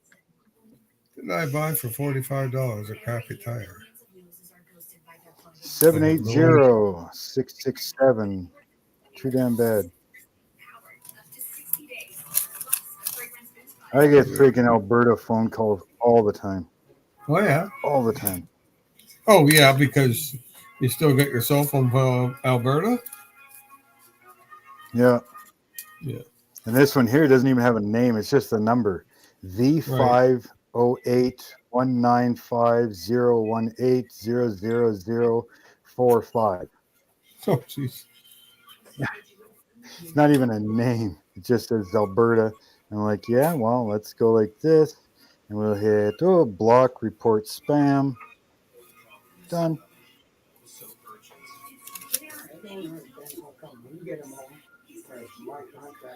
I don't know. I almost got scammed by this woman in the States. Well, I kind of knew it was a scam to start with, you know.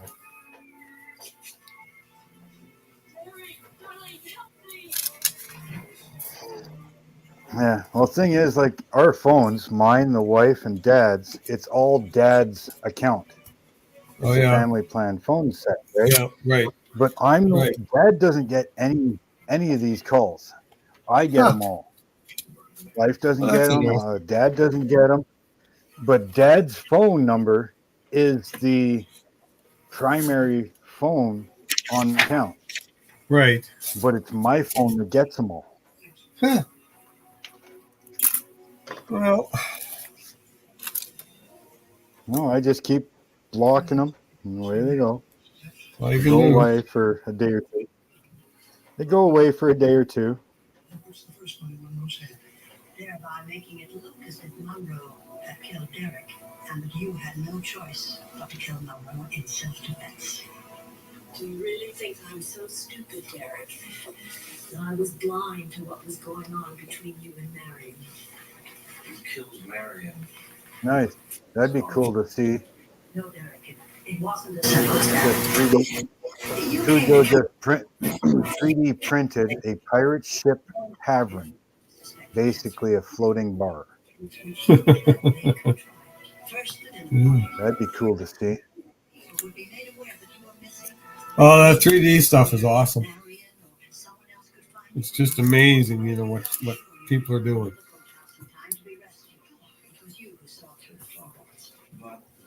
Now, I've been learning a program. Oh yeah. So that I can make my own 3D print stuff. Yeah. What's the program? FreeCAD. Okay. I know one of the guys I know in the States there. What the hell is his name? Miguel? Yeah. He does a lot of that Blender. He uses Blender. Yeah, I tried it, you know, and I did CAD when I worked, but boys, I'll tell you well, the thing is, unless you know what all the symbols are, you know, you're just out there in left field. You know, there's no book to look at and say, okay, that's for doing this. You know, that's what you really need. Yeah. Well, I mean, if Blender, I had that, I'd spend some days and learn how to do guaranteed it. You can. Yeah, guaranteed Blender you can do a lot more with. But for what I need it to do, FreeCAD is more than good enough for what I need it. I'm looking at, you know, like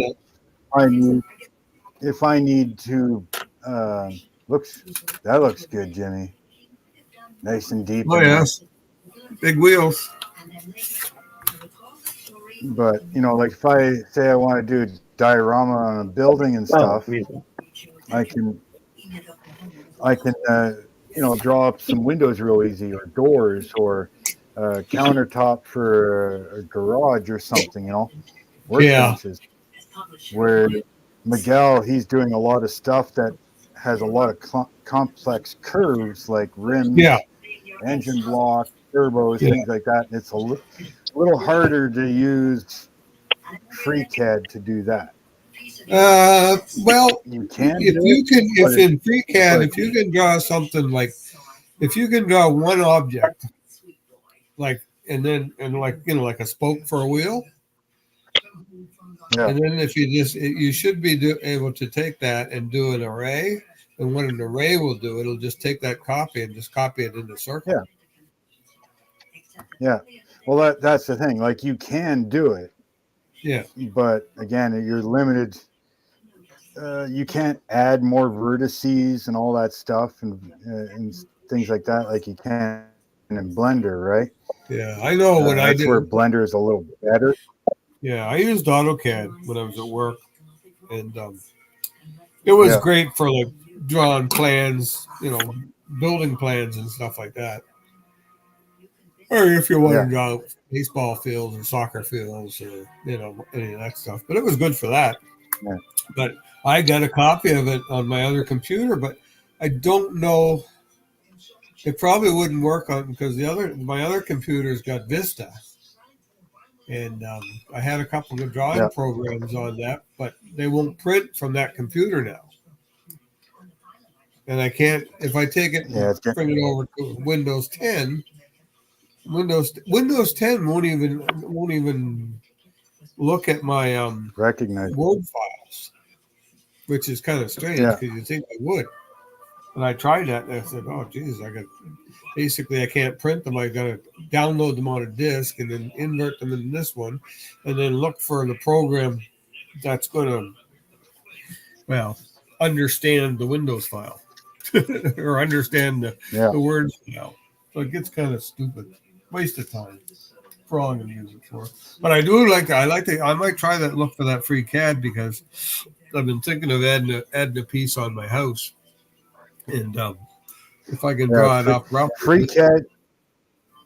Yeah, free CAD, you can do blueprints, you can do all that stuff, but you can do 3D objects as well.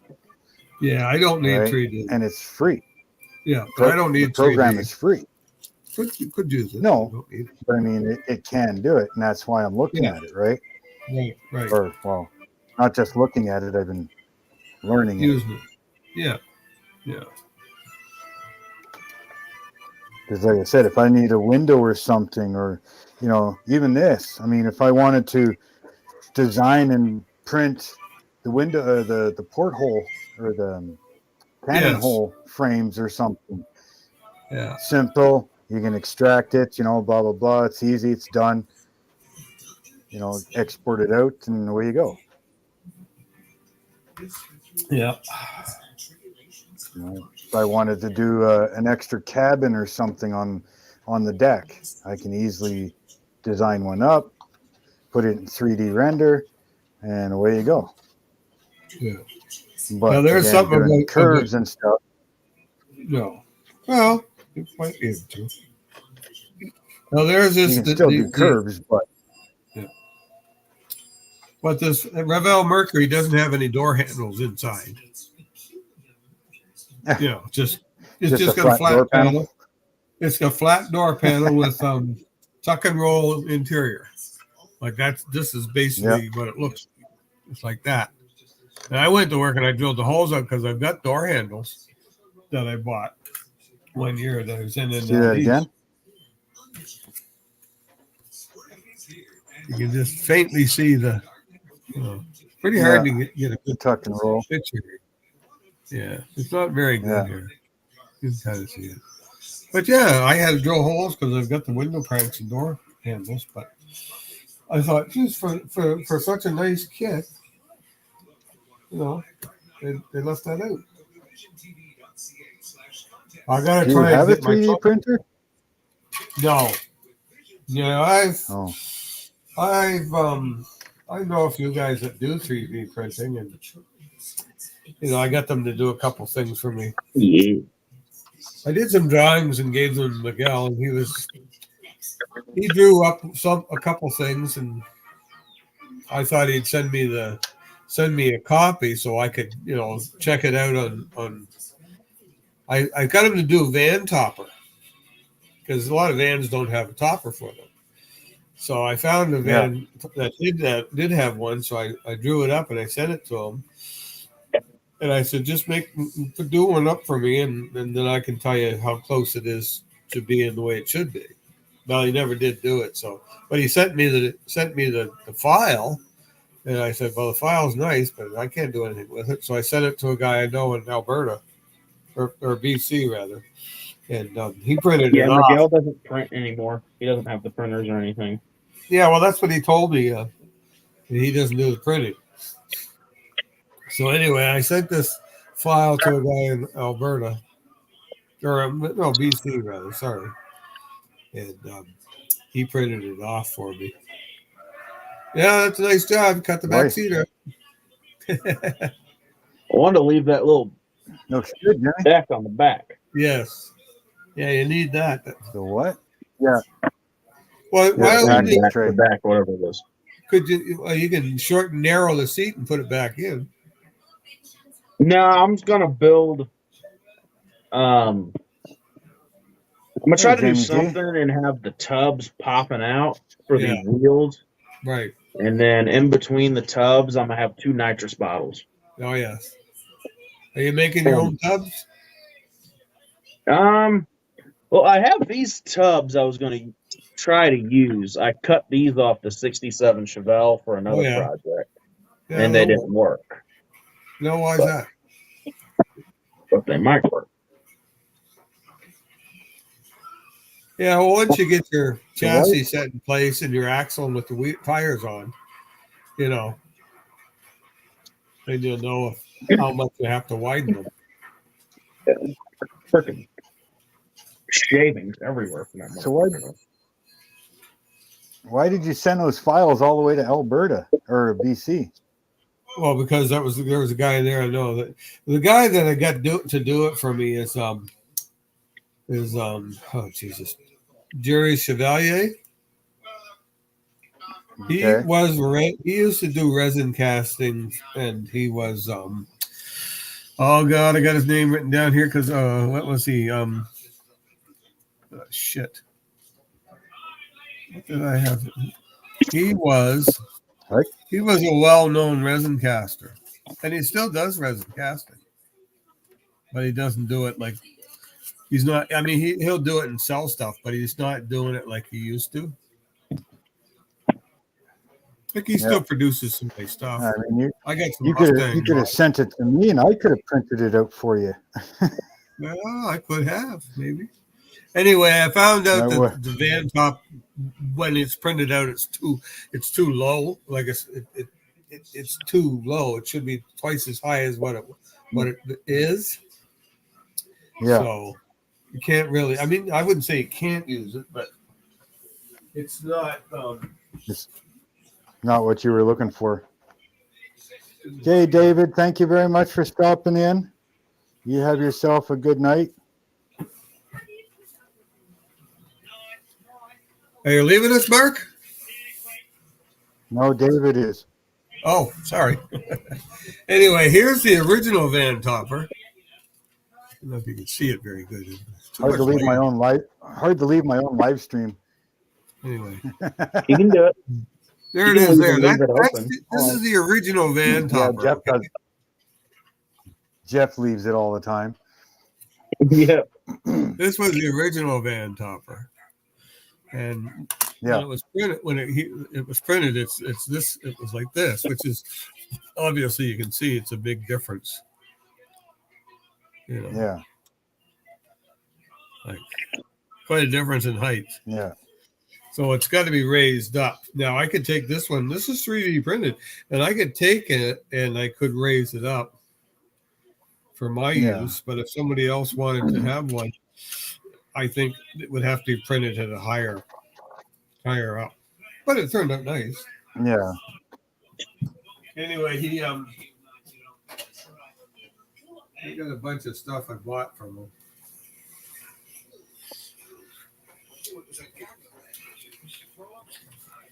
Yeah, he sent me some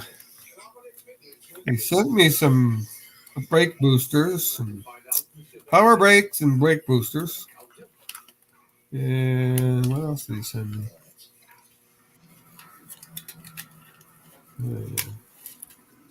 Oh, the underhood Mustang air scoop. Yeah. We got a couple of those from them. Yeah.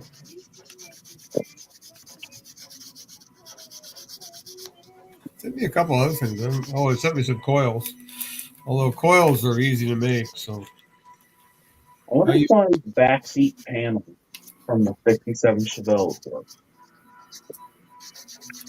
You might have to modify it for to fit, but he sent me some headlights, but I don't know what the hell they're for. whatever you want to use them on. Yeah. I mean, the coils he sent me are nice, really. They look nice.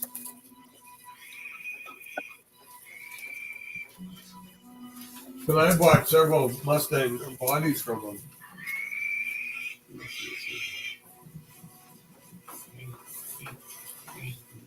Oh, I hear like a pig squealing. Oh, yeah, some stupid show on TV. I don't even know what it is. Oh, I don't think that's going to work.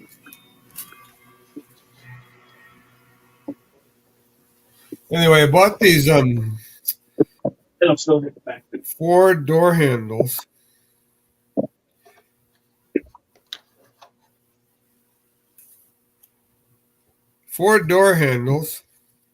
I bought these from Canuck 3D Model.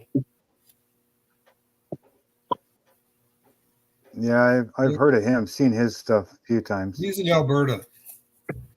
They weren't very expensive. I forget what I paid for them. I think there's 6. I think there's 6 there. It's supposed to be 6 pairs.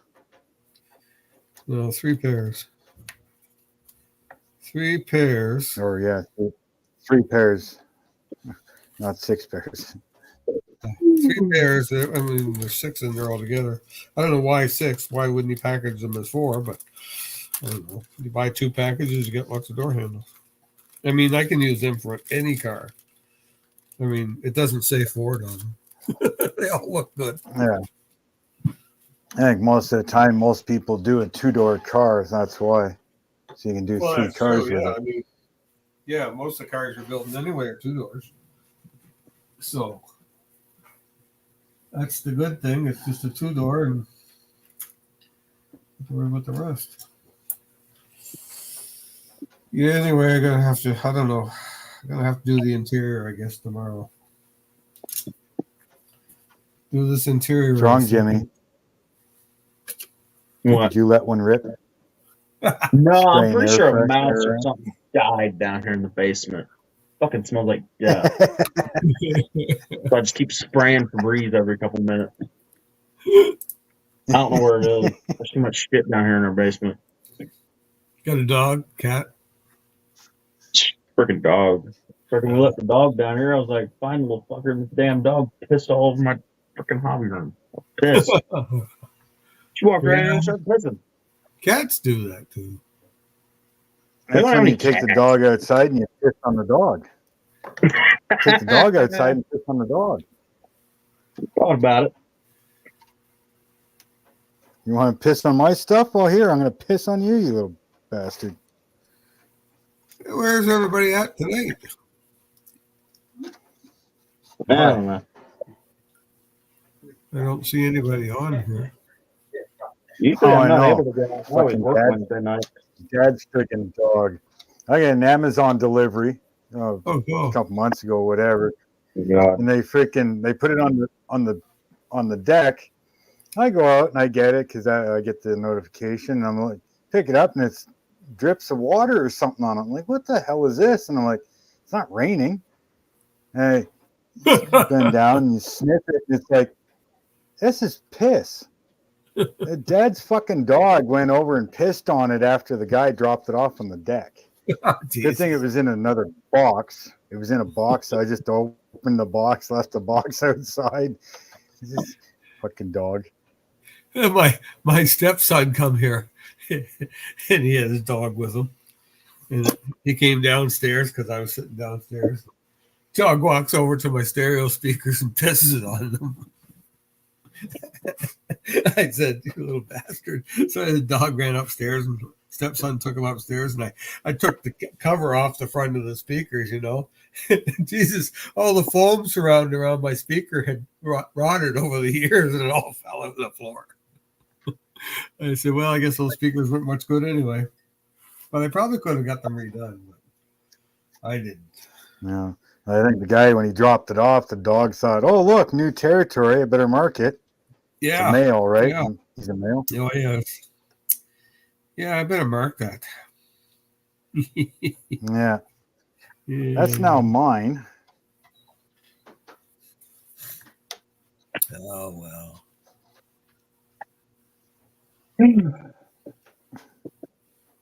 Oh, fuck you for making me do all this work. Or giving me the Of course you idea guys of exist. causing all Why this wouldn't you, work. Boston? Why wouldn't you exist, Boston?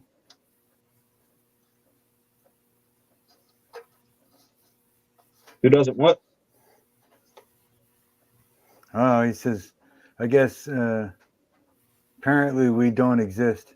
Who's saying that? Boston doesn't exist? I said hi to Jamie when he came in. I try to read the screen way over there. Boston, you've sat here and Lonely out watched what here. the hell I've been doing. I haven't looked at chat. I'm making 24s fit under a 70 Challenger.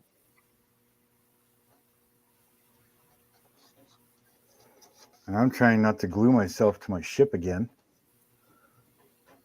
And I don't think Kurt can read. So nobody can read chat.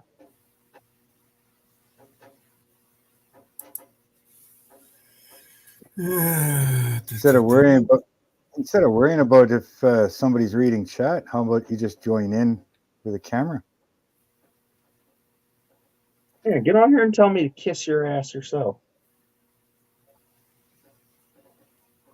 Yeah, maybe they don't have a camera. Boston's been on before. He just had to use his phone, which that's what I use as my phone. So it don't matter.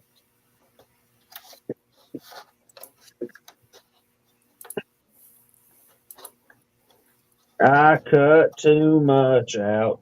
Didn't have to do all that. Fuck it.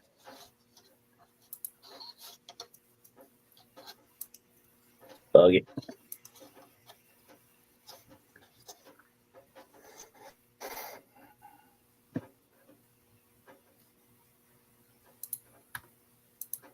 Oh, where?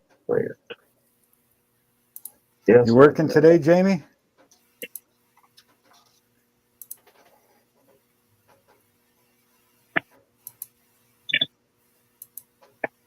Get the Sharpie out and mark my lines with it.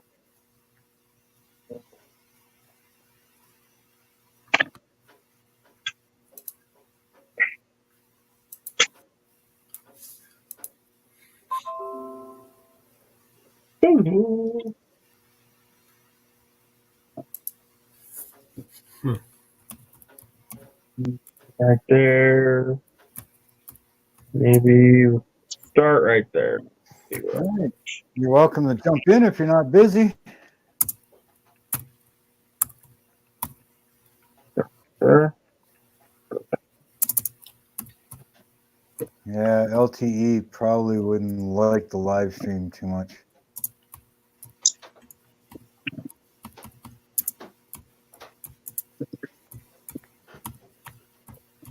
Supper?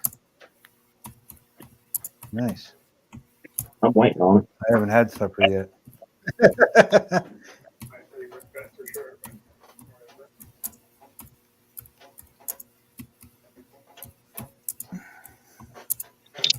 Actually getting quite a bit done on this tonight. Thanks to you guys.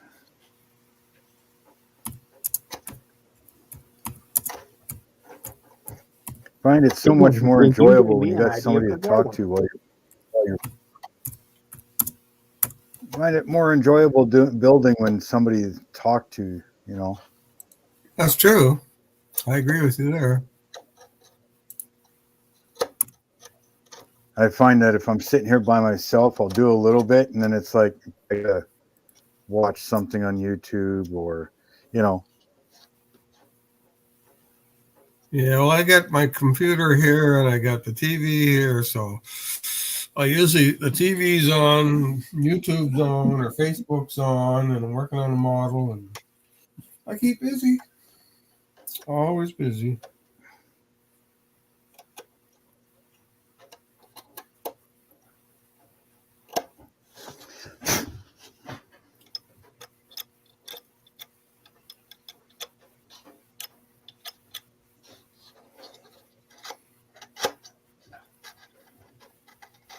Oh.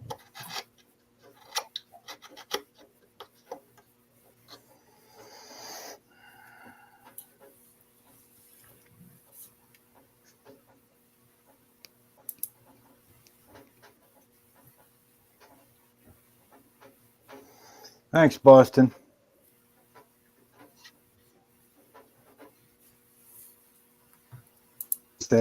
Deals, they would be a bit of a pain.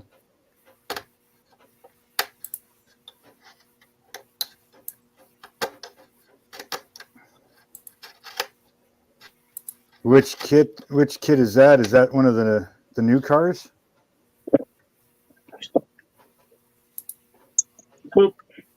Back fender gone. That's the worst thing about prices of kits today.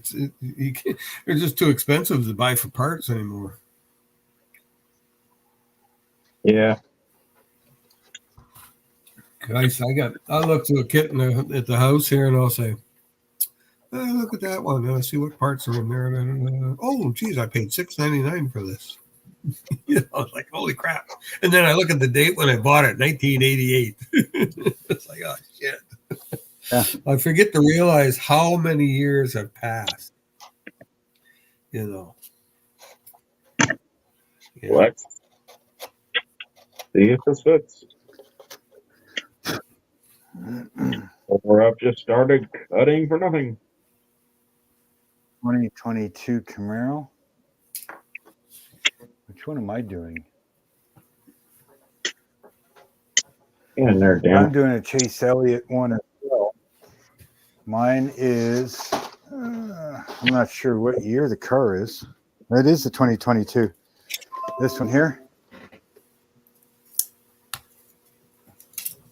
That's the 2022. Oh, yeah. Does yours have that same markings? So I think there's a couple different liveries. I wanted the one with the yellow on it, but The original couldn't get Napa.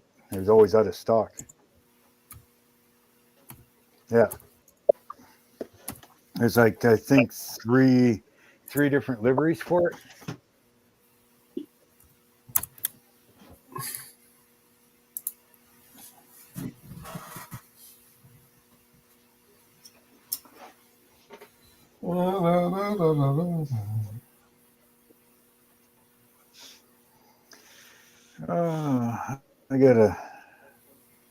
I gotta leave this for a second here. I gotta bring up my PDF here. Let's see where all this goes. It goes.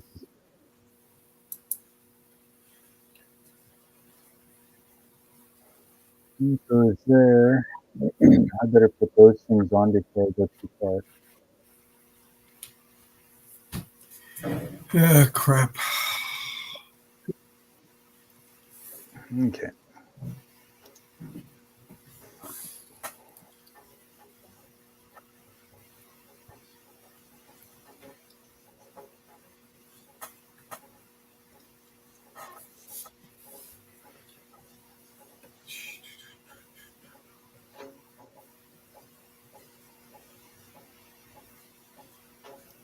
That'd be pretty cool.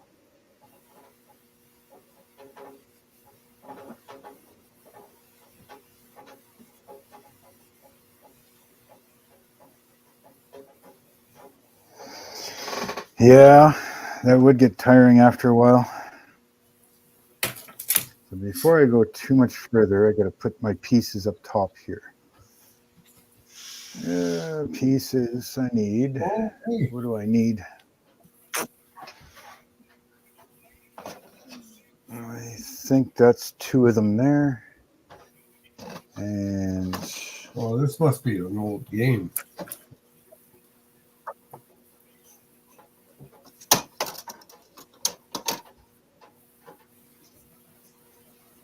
Maybe not.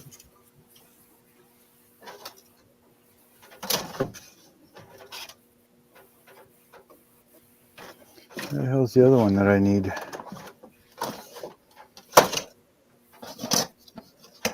Not those.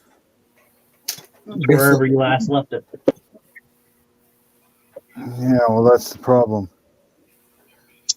I don't have a last left place.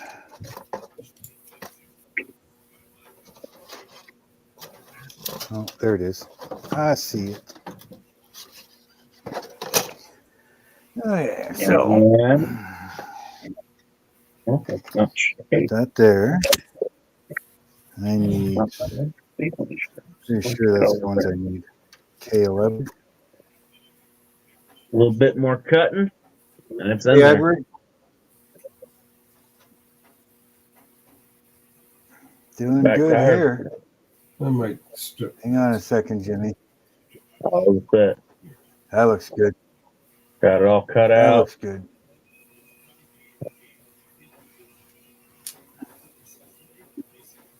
Yeah, that'll look sharp when it's done. Just need to mimic it to the other side. Okay, I just gotta check what parts I need here.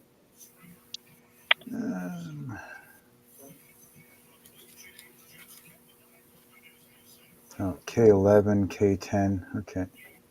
Stain and paint. Yeah. Okay.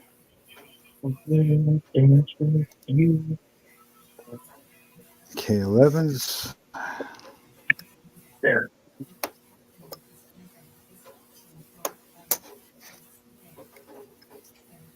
All right, so that's going to have to go through there.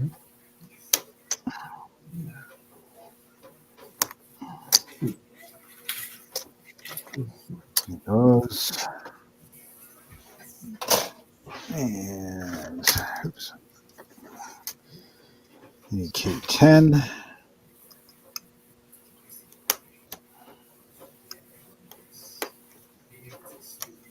Oh, look up. It's fairly straight. There. Now, cut these out.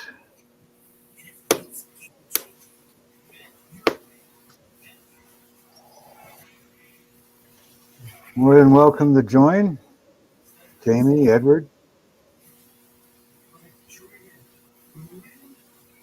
Or anybody else that wants to join.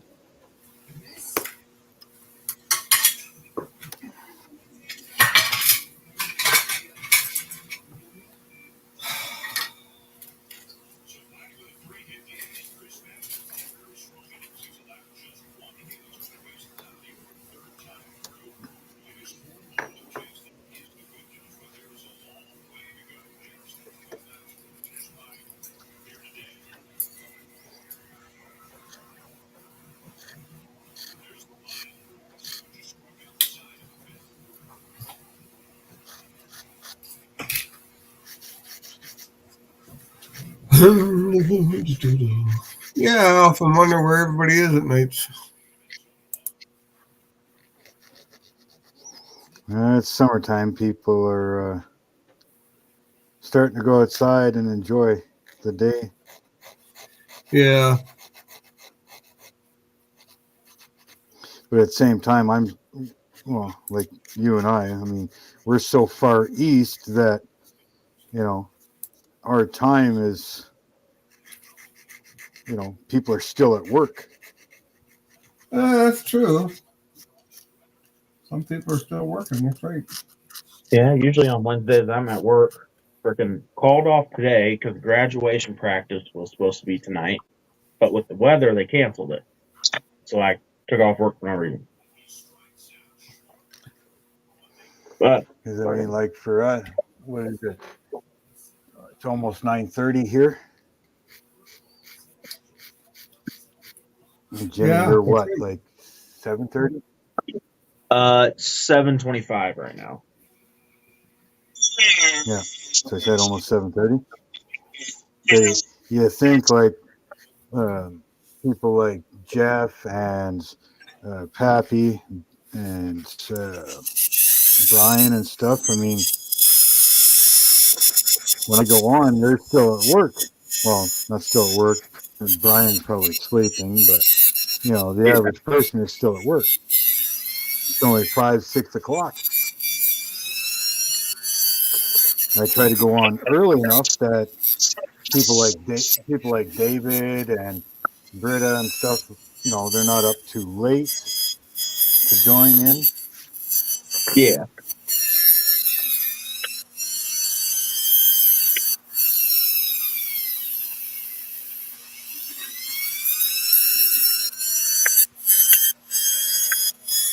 Yeah, most people are only about an hour behind me, give or take.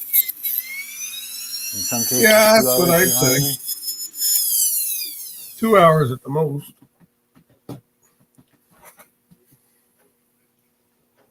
Yeah, I mean, 2 you get hours. some that are a little further west yet, and then they're starting to push that 3 and 4 hours. But Yeah.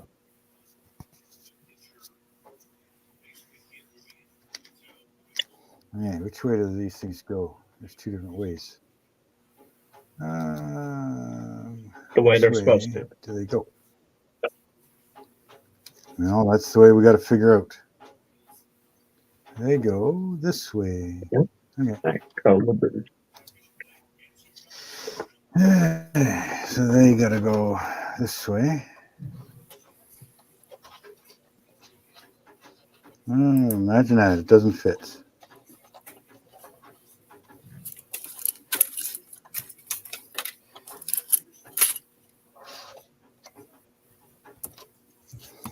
So that's the thing about the wooden kits. Yes, they're a kit, but they don't go together like a plastic kit. Plastic kit pretty much, I mean, yes, you still have to do some fine tuning and stuff, but with the wood kits, everything needs tuning and flattening and adjusting and on and on. Yeah, I was on their And site. I looked at a like couple. here, I mean,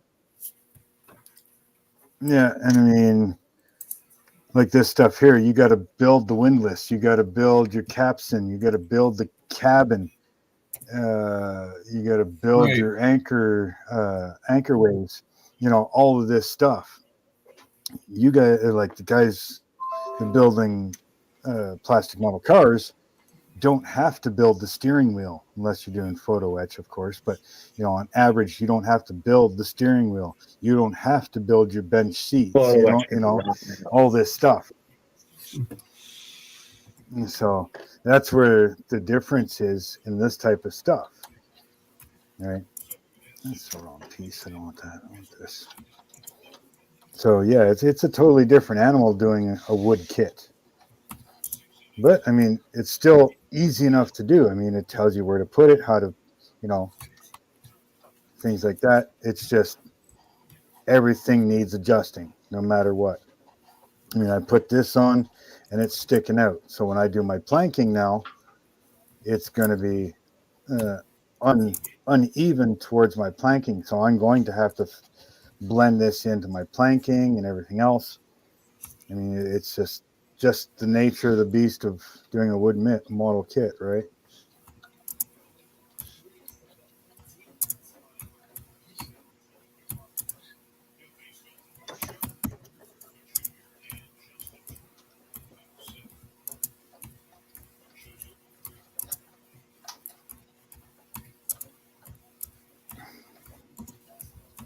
This doing a wood kit's probably like doing an MPC and AMT mixed together.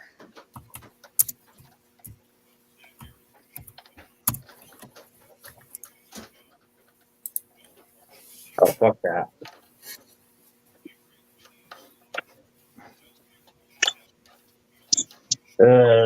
Definitely not a Tamiya kit.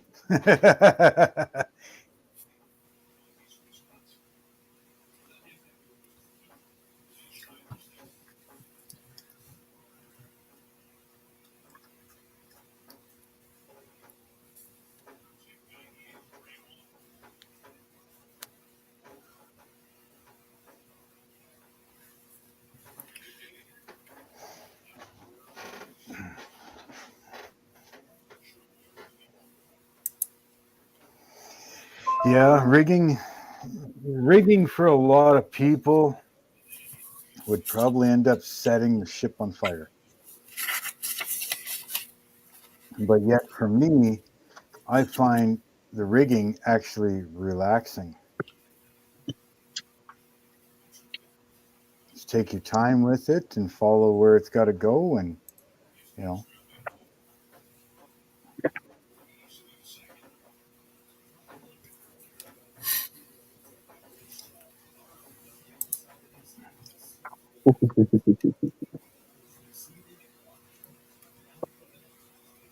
I can go really low with it if I want to. No, I'm not going to use elastics for rigging. I got where's the box here?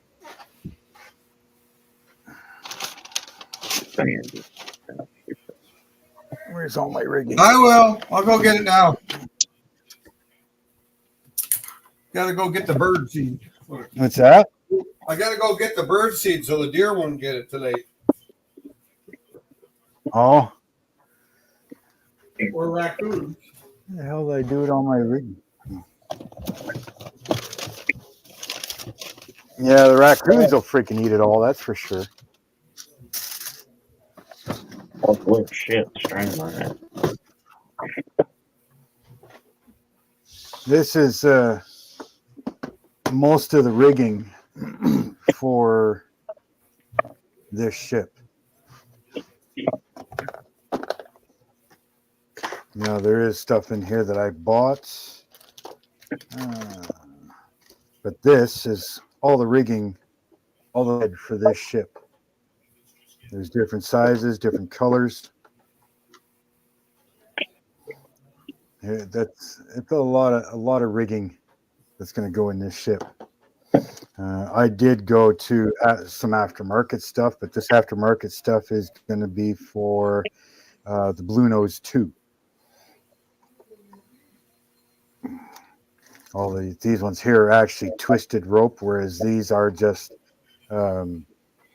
7-strand thread kind of thing, or 5-strand thread. These are actually twisted like a rope, all from ropes of scale.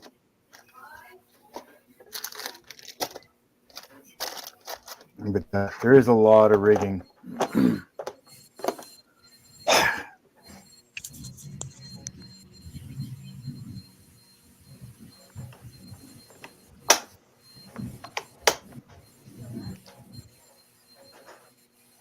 In some cases, it probably would be easier. But a lot of it, you actually got to use the rope as tension to hold certain things in places, right? Like, especially like your rat lines, they hold your mast. They hold your masts left and right, or port and starboard. And then you've got your stay lines that hold your fore and aft. So your mast is actually being held by these riggings, right? So with 3 of them on here, 3 masts, there's a lot of rigging just to keep them straight and parallel and everything, right? And then that's all your rat lines and stay lines. Then if you're putting your sails on, there's your yard lines, all your yard lines for your sails. They can twist back and forth, right? So you're going to have to put them in a specific position. So using elastics wouldn't work for a lot of that stuff, right?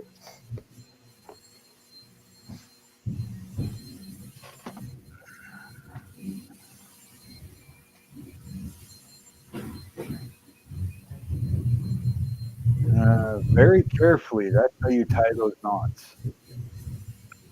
Son of a bitch. Did not expect starting this bingo thing tonight.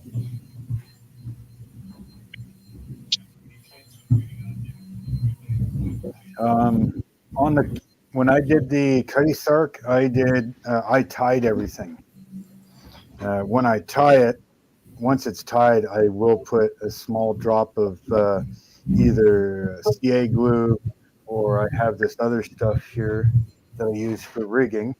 It's B7000 adhesive.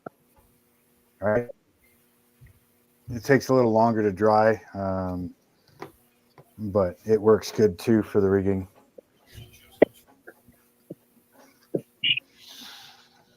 Let me get it mocked up.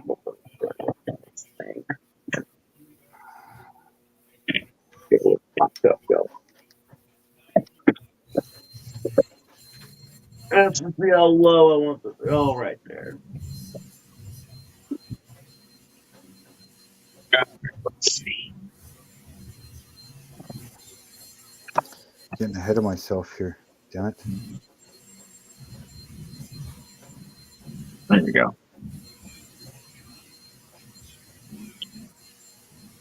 Nice, Jimmy. That's gonna be low. Yeah, that's gonna look good.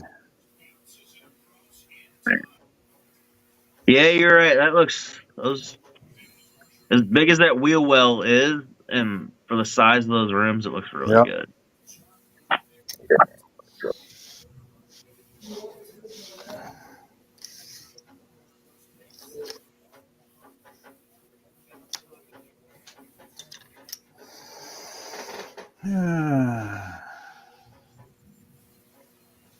No, there's no crimp fittings. Like I said, I mean, you're tying blocks and all kinds of stuff. We lost Jimmy. Now he's back. I pulled the Jeff and hit the wrong button. Wrong button, Jimmy. Yeah, no, you're tying blocks and all that stuff. So where's all the blocks here? Like we're talking like there's all kinds of tiny little blocks. Yeah, no shit. Better hope there's no speed bumps with this thing. You know what I mean? Like some of those are only 3 millimeter, 5 millimeter. You know.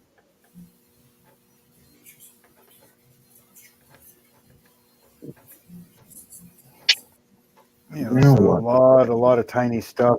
Try and put crimps on things. I mean, that's just the blocks. There's still all the dead eyes, the chain work. Yeah.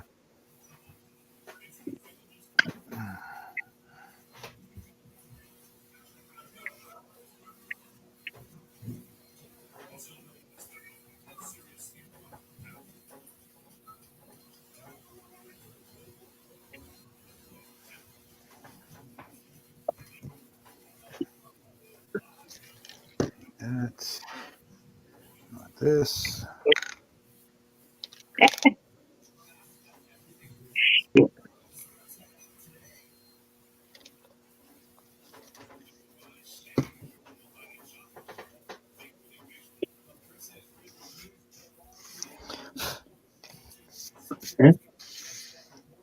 Yeah, it worked. Cut the top of that off. Cut the bottom off. It worked.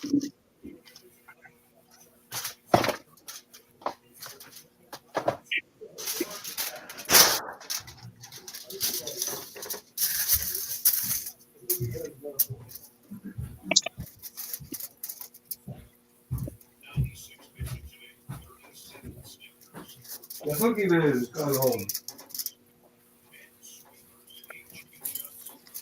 I'm gonna take this and strip it. I don't like it.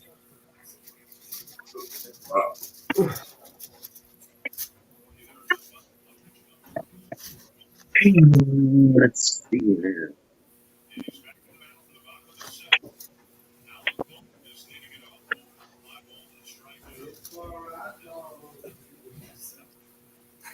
Yeah, but I think I'm gonna do it black, and then I'll be on A ship in a bottle. That's what this is for. I'm going to be doing a ship in a bottle. How the hell do you get the ship in the bottle afterwards? Well, guess you'll have to watch my my videos. I never understood how the hell you get the ship in a bottle after it's built. Very, very carefully.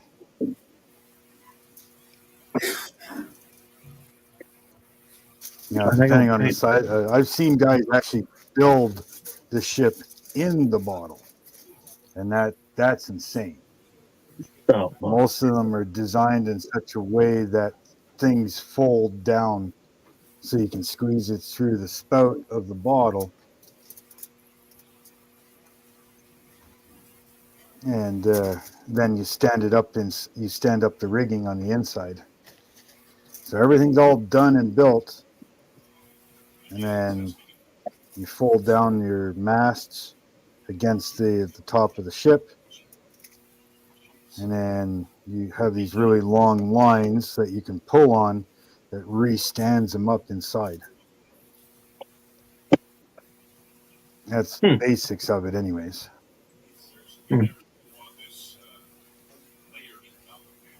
Yeah, you could do a huge ball, but I'm looking for some of those old whiskey jugs. You know, they're bigger round. They have that little finger loop on them at the neck. I want to find a couple of those for doing some slightly bigger ships in a bottle.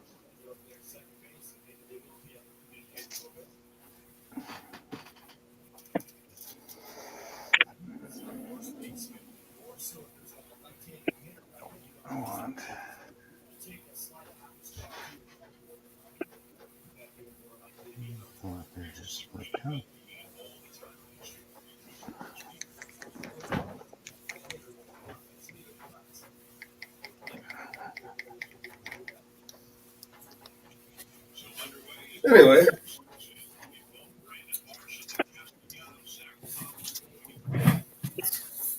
Yeah, so last winter, I put a cedar or a suet feeder out, and it disappeared.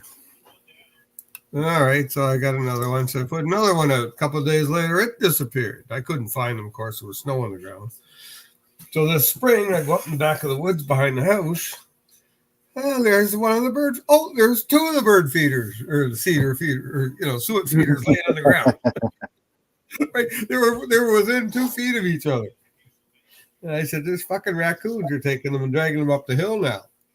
Because they used to just take them down off the pole and open them up right there in the ground, but now they're dragging them up into the woods. So they took one this spring. I don't know where it is. I haven't seen it yet.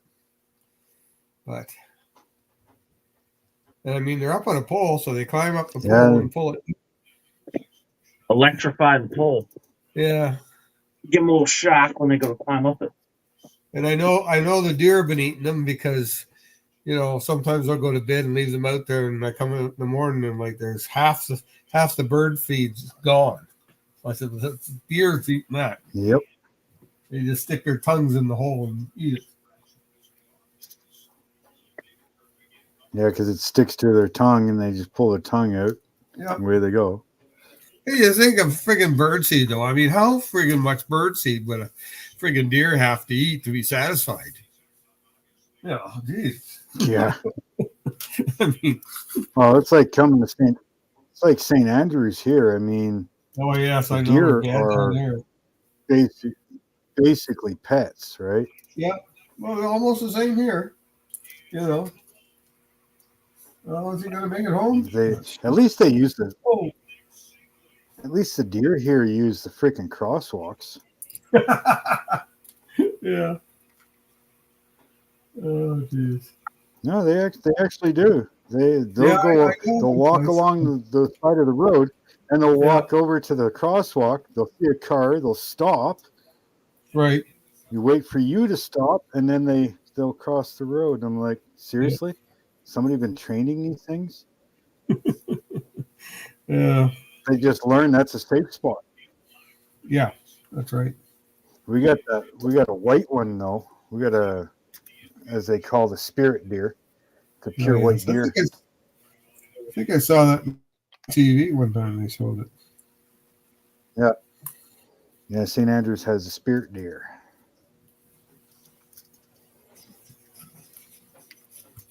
Yeah. What is it against the law to hunt them or Strong, something? Jimmy.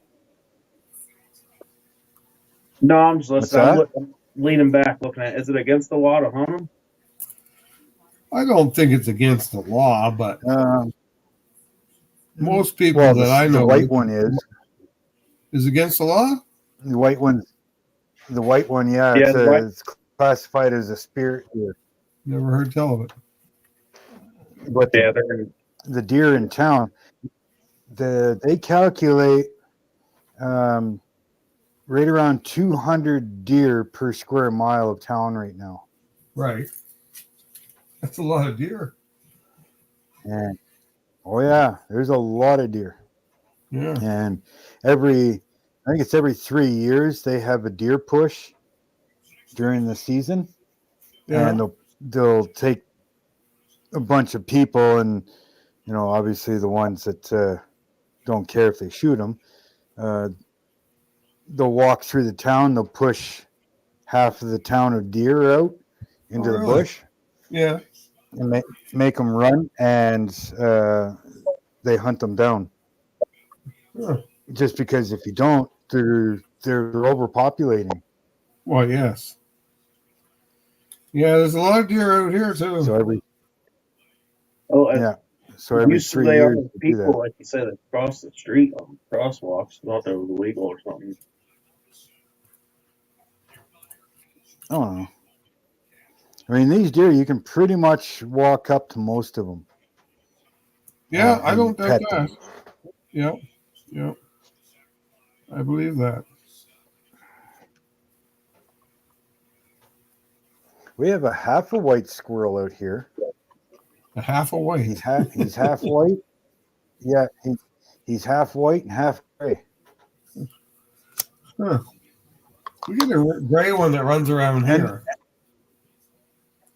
Yeah, and it's on a diagonal too. Like if you looked at it from front to back, the white cuts across him on a diagonal. And he's all white on one side and he's gray on the other. Cool.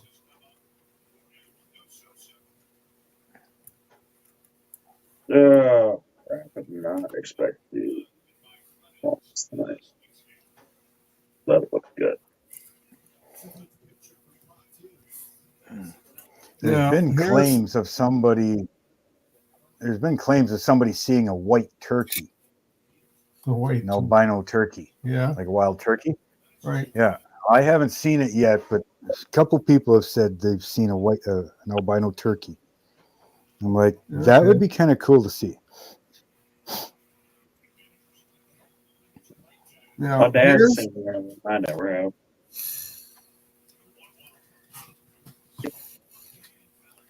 I just lining up the door panels with the body on the inside, and it doesn't even match the friggin' the door frame. Fuck. Yeah. Oh, it doesn't even match the goddamn door frame. Oh shit! I don't know what to do about that. Shit. What if doesn't line up? The height? Well, the inside of the door panel, okay, and the door frame. If there's a rear window. Oh, so the door frame, the actual joint of the door. Yeah, the door where the edge of the door where it should line up with the interior is off by Jesus, almost more than 1/8 of an inch. That's for damn sure. Why the fuck would they make that like that now?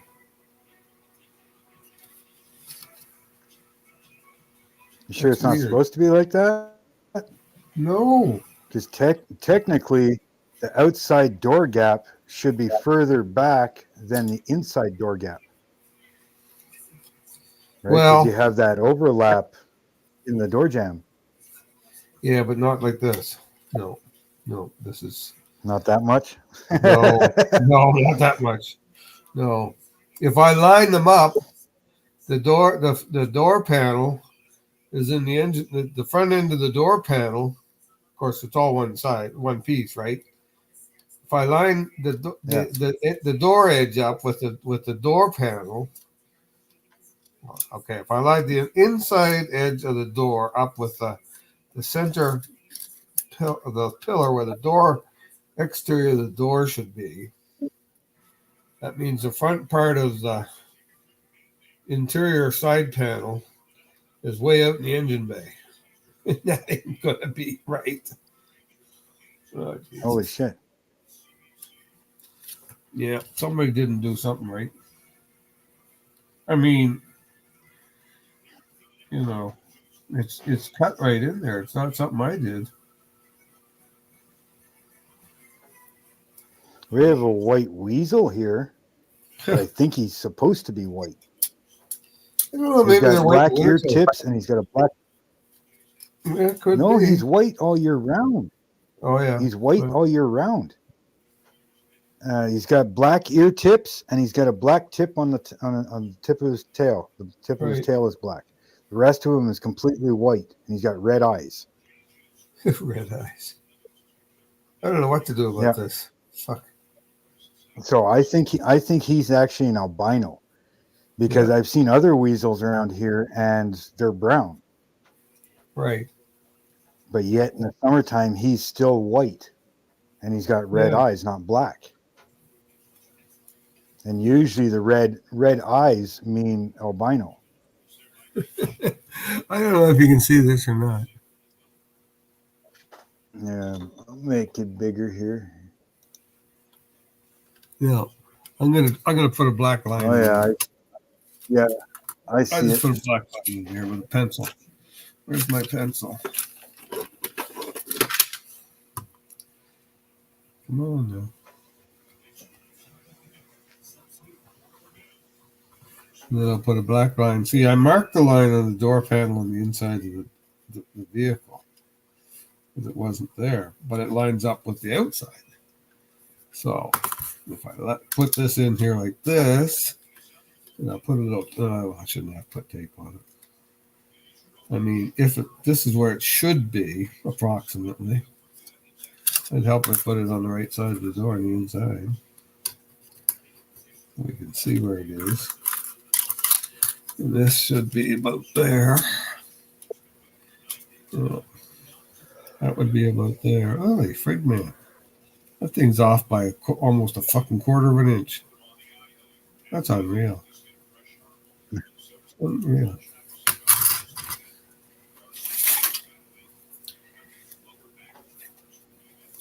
I don't know if I should worry about it or not.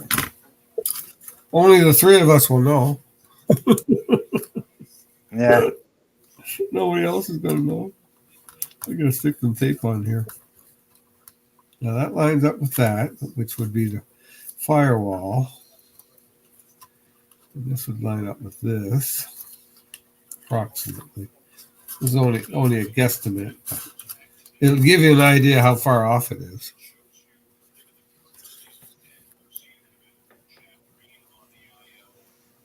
See that? And it's even in the wrong direction. You know, it wouldn't be so bad going the other way, because then it would be, the door card would be smaller than the door, which would be normal. Yeah, but it's the other way, like you say. And I mean, you can't put this door panel anywhere further past this point, because that's where the firewall is. Yeah. I don't know. Crazy. I guess I could fill this. I could fill that. But the problem is screwed up.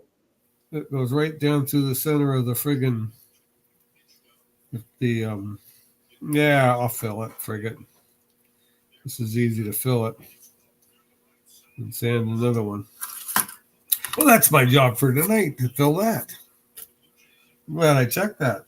Couldn't figure out, because I drew the line on the door on the inside, because it wasn't there, right? because I just lined it Yeah. up at the outside of the door where the line was. And I said, well, that's the center of that pillar.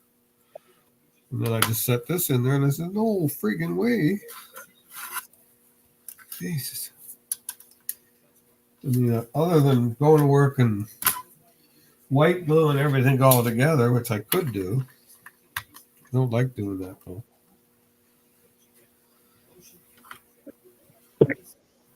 Of course, you know, you can't get nothing to fit like this. Let's see if this will work. Yeah. Should have left it glued in there. Oh, yeah. No, it's nowhere near there. No, it's too far back. Plain to see. Gee. It's almost been 3 hours. Holy mackerel. Might almost be time to call it a night. 10 o'clock, almost 10 o'clock. Yep, 10 Time to go have some. Time to go have some supper. Go spend some time with the wife. My wife is laying there watching TV in the bedroom, and she says, "Don't come to bed too early because I can't get to sleep if you're in bed, and you go to sleep too soon." Well, I have a CPAC machine, so I have to put it on. Yeah. She's the last couple, well, not last night, but a couple nights before that, I kept getting this air coming out around my eyes, and I couldn't figure what the fuck is the air coming out around my eyes for? Because you feel the mask, and you can't feel any openings, right? So anyway, I took it off, and yesterday I looked at it. Well, it's got like the mask is plastic, and then there's a rubber piece that goes all around. Well, where the rubber piece attached to the mask, it's kind of like a two-piece like this, and then your plastic goes in here. Well, it comes separated. So I take it back to the sleep store. This morning I go back and I see them, and they said, "Oh, well, that's a common thing." I said, "Well, yeah, that's kind of like a manufacturer's defect." "No, but you're due for another mask anyway." I said, "I just got this one in February." She said, "Well, you're allowed 2 a year." So anyway, I ended up getting another one. A Blue Cross, my Blue Cross will cover that, but still. So I come home and I got the Weld Bond glue out and some clear Elmer's glue and glued it back together, and I'm gonna try it out tonight and see. They're like fucking near $300. A little bit of hot glue. Yeah, just a little bit of hot glue on it. That might work too. I'll see how it works tonight. And I might have to use the hot glue. But I'm just, Jesus. The amount of money you pay for this shit. Yeah, really, eh? And I've got a medical plan because Deborah's still got her plan from work. So that's not too bad, But still, what if somebody didn't have a medical plan? Shit. Yeah, they're out of shit is right. Shit quick without a paddle, as they say. I haven't. I don't know. It's been at least, 2, maybe 3 years since I've been to a doctor. Yeah, well, that's like one of my friends. I don't think he's ever been to a doctor. It's been a while since I've been to one for sure. Well, I mean, if you don't want to go to the doctor, if you don't feel like you should go to the doctor, don't go. But there also comes a point in time when you can't even get a doctor, because there's so many people that are getting doctors. Like my doctor that I had before, he passed away.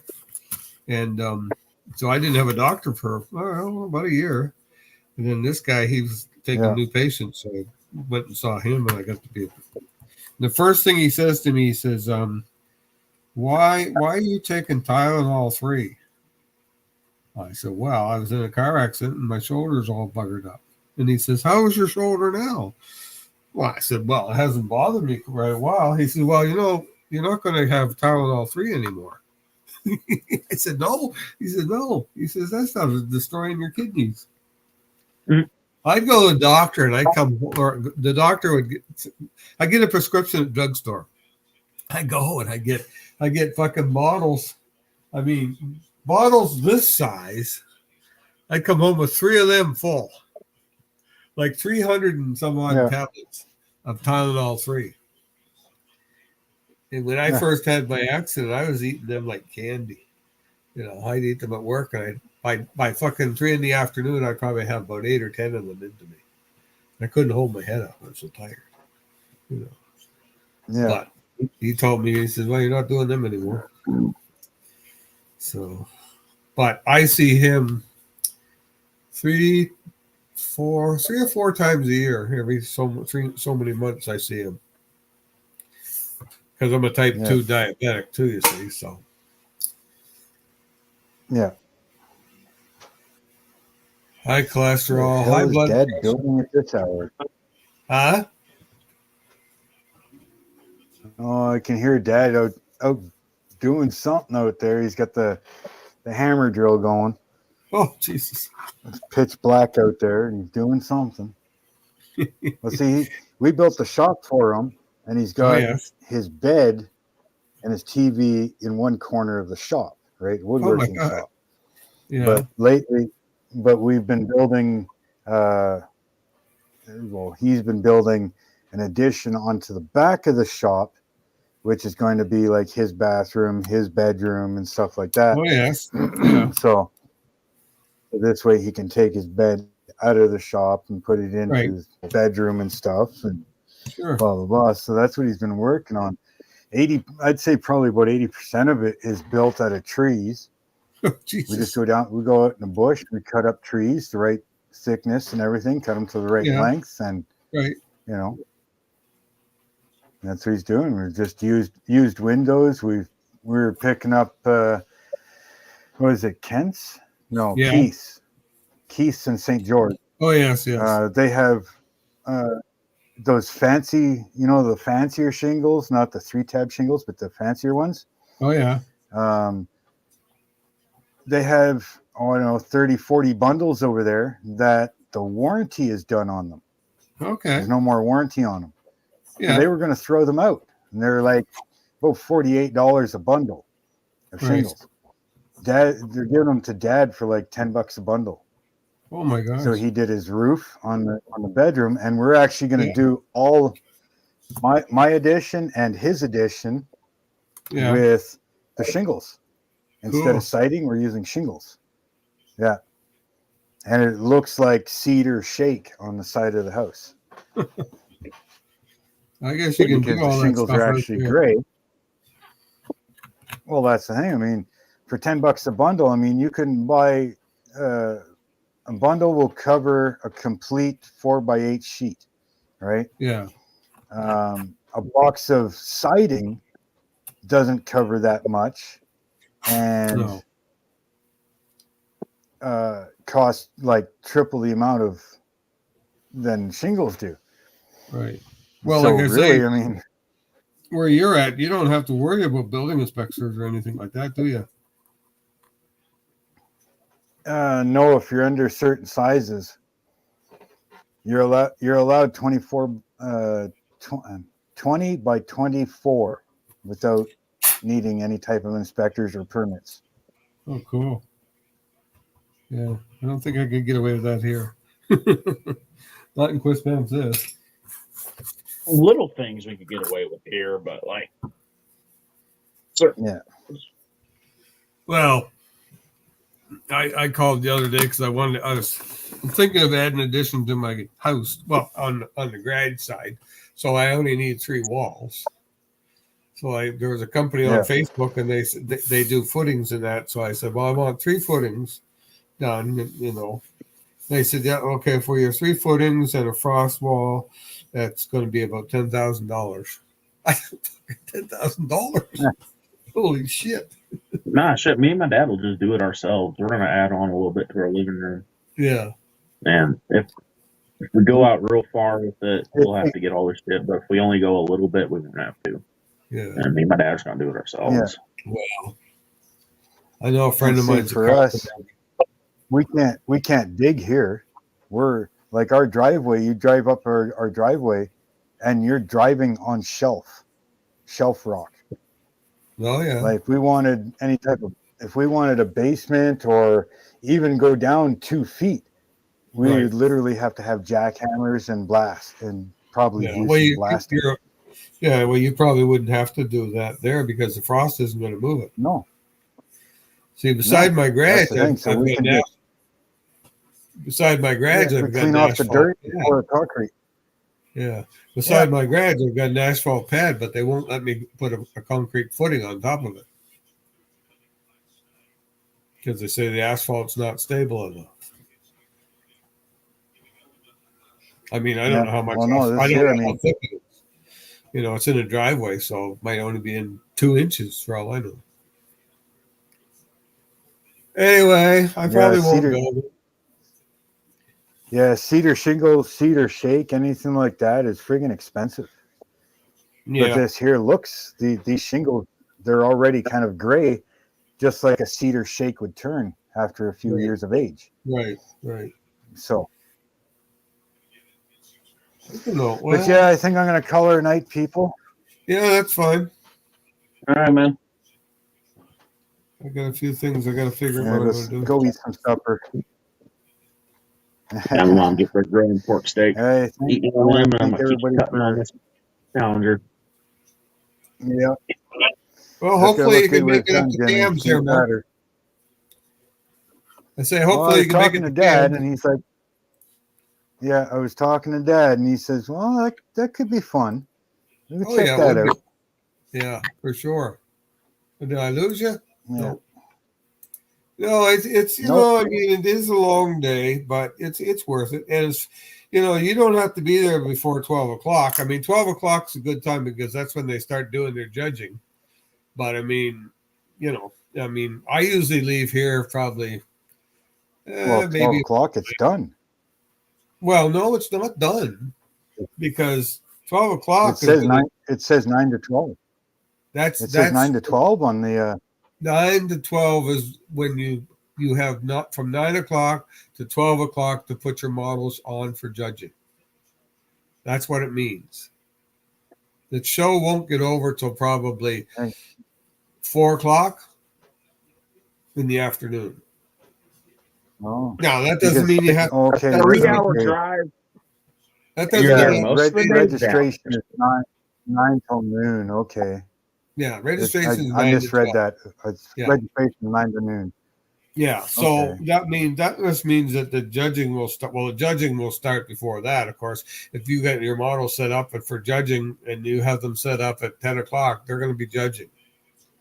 You know, because it takes quite a while to judge the models, and I mean that means Thanks everybody for coming. Yeah. All right, Mark. See you guys. Oh, no, it's just people in the chat are saying good night and stuff. So. Oh, good night, guys. Good night, y'all. See you later. See you, later, man. Edward. Hey, later, Jimmy. Have a good one. Thanks for coming in, buddy. Oh, you know it. See you, brother. Later. And everybody else in the chat, thank you very much for coming in. And, you know, you all have yourselves a great night. Stay safe and build something crazy. And until next time, you guys have a great night.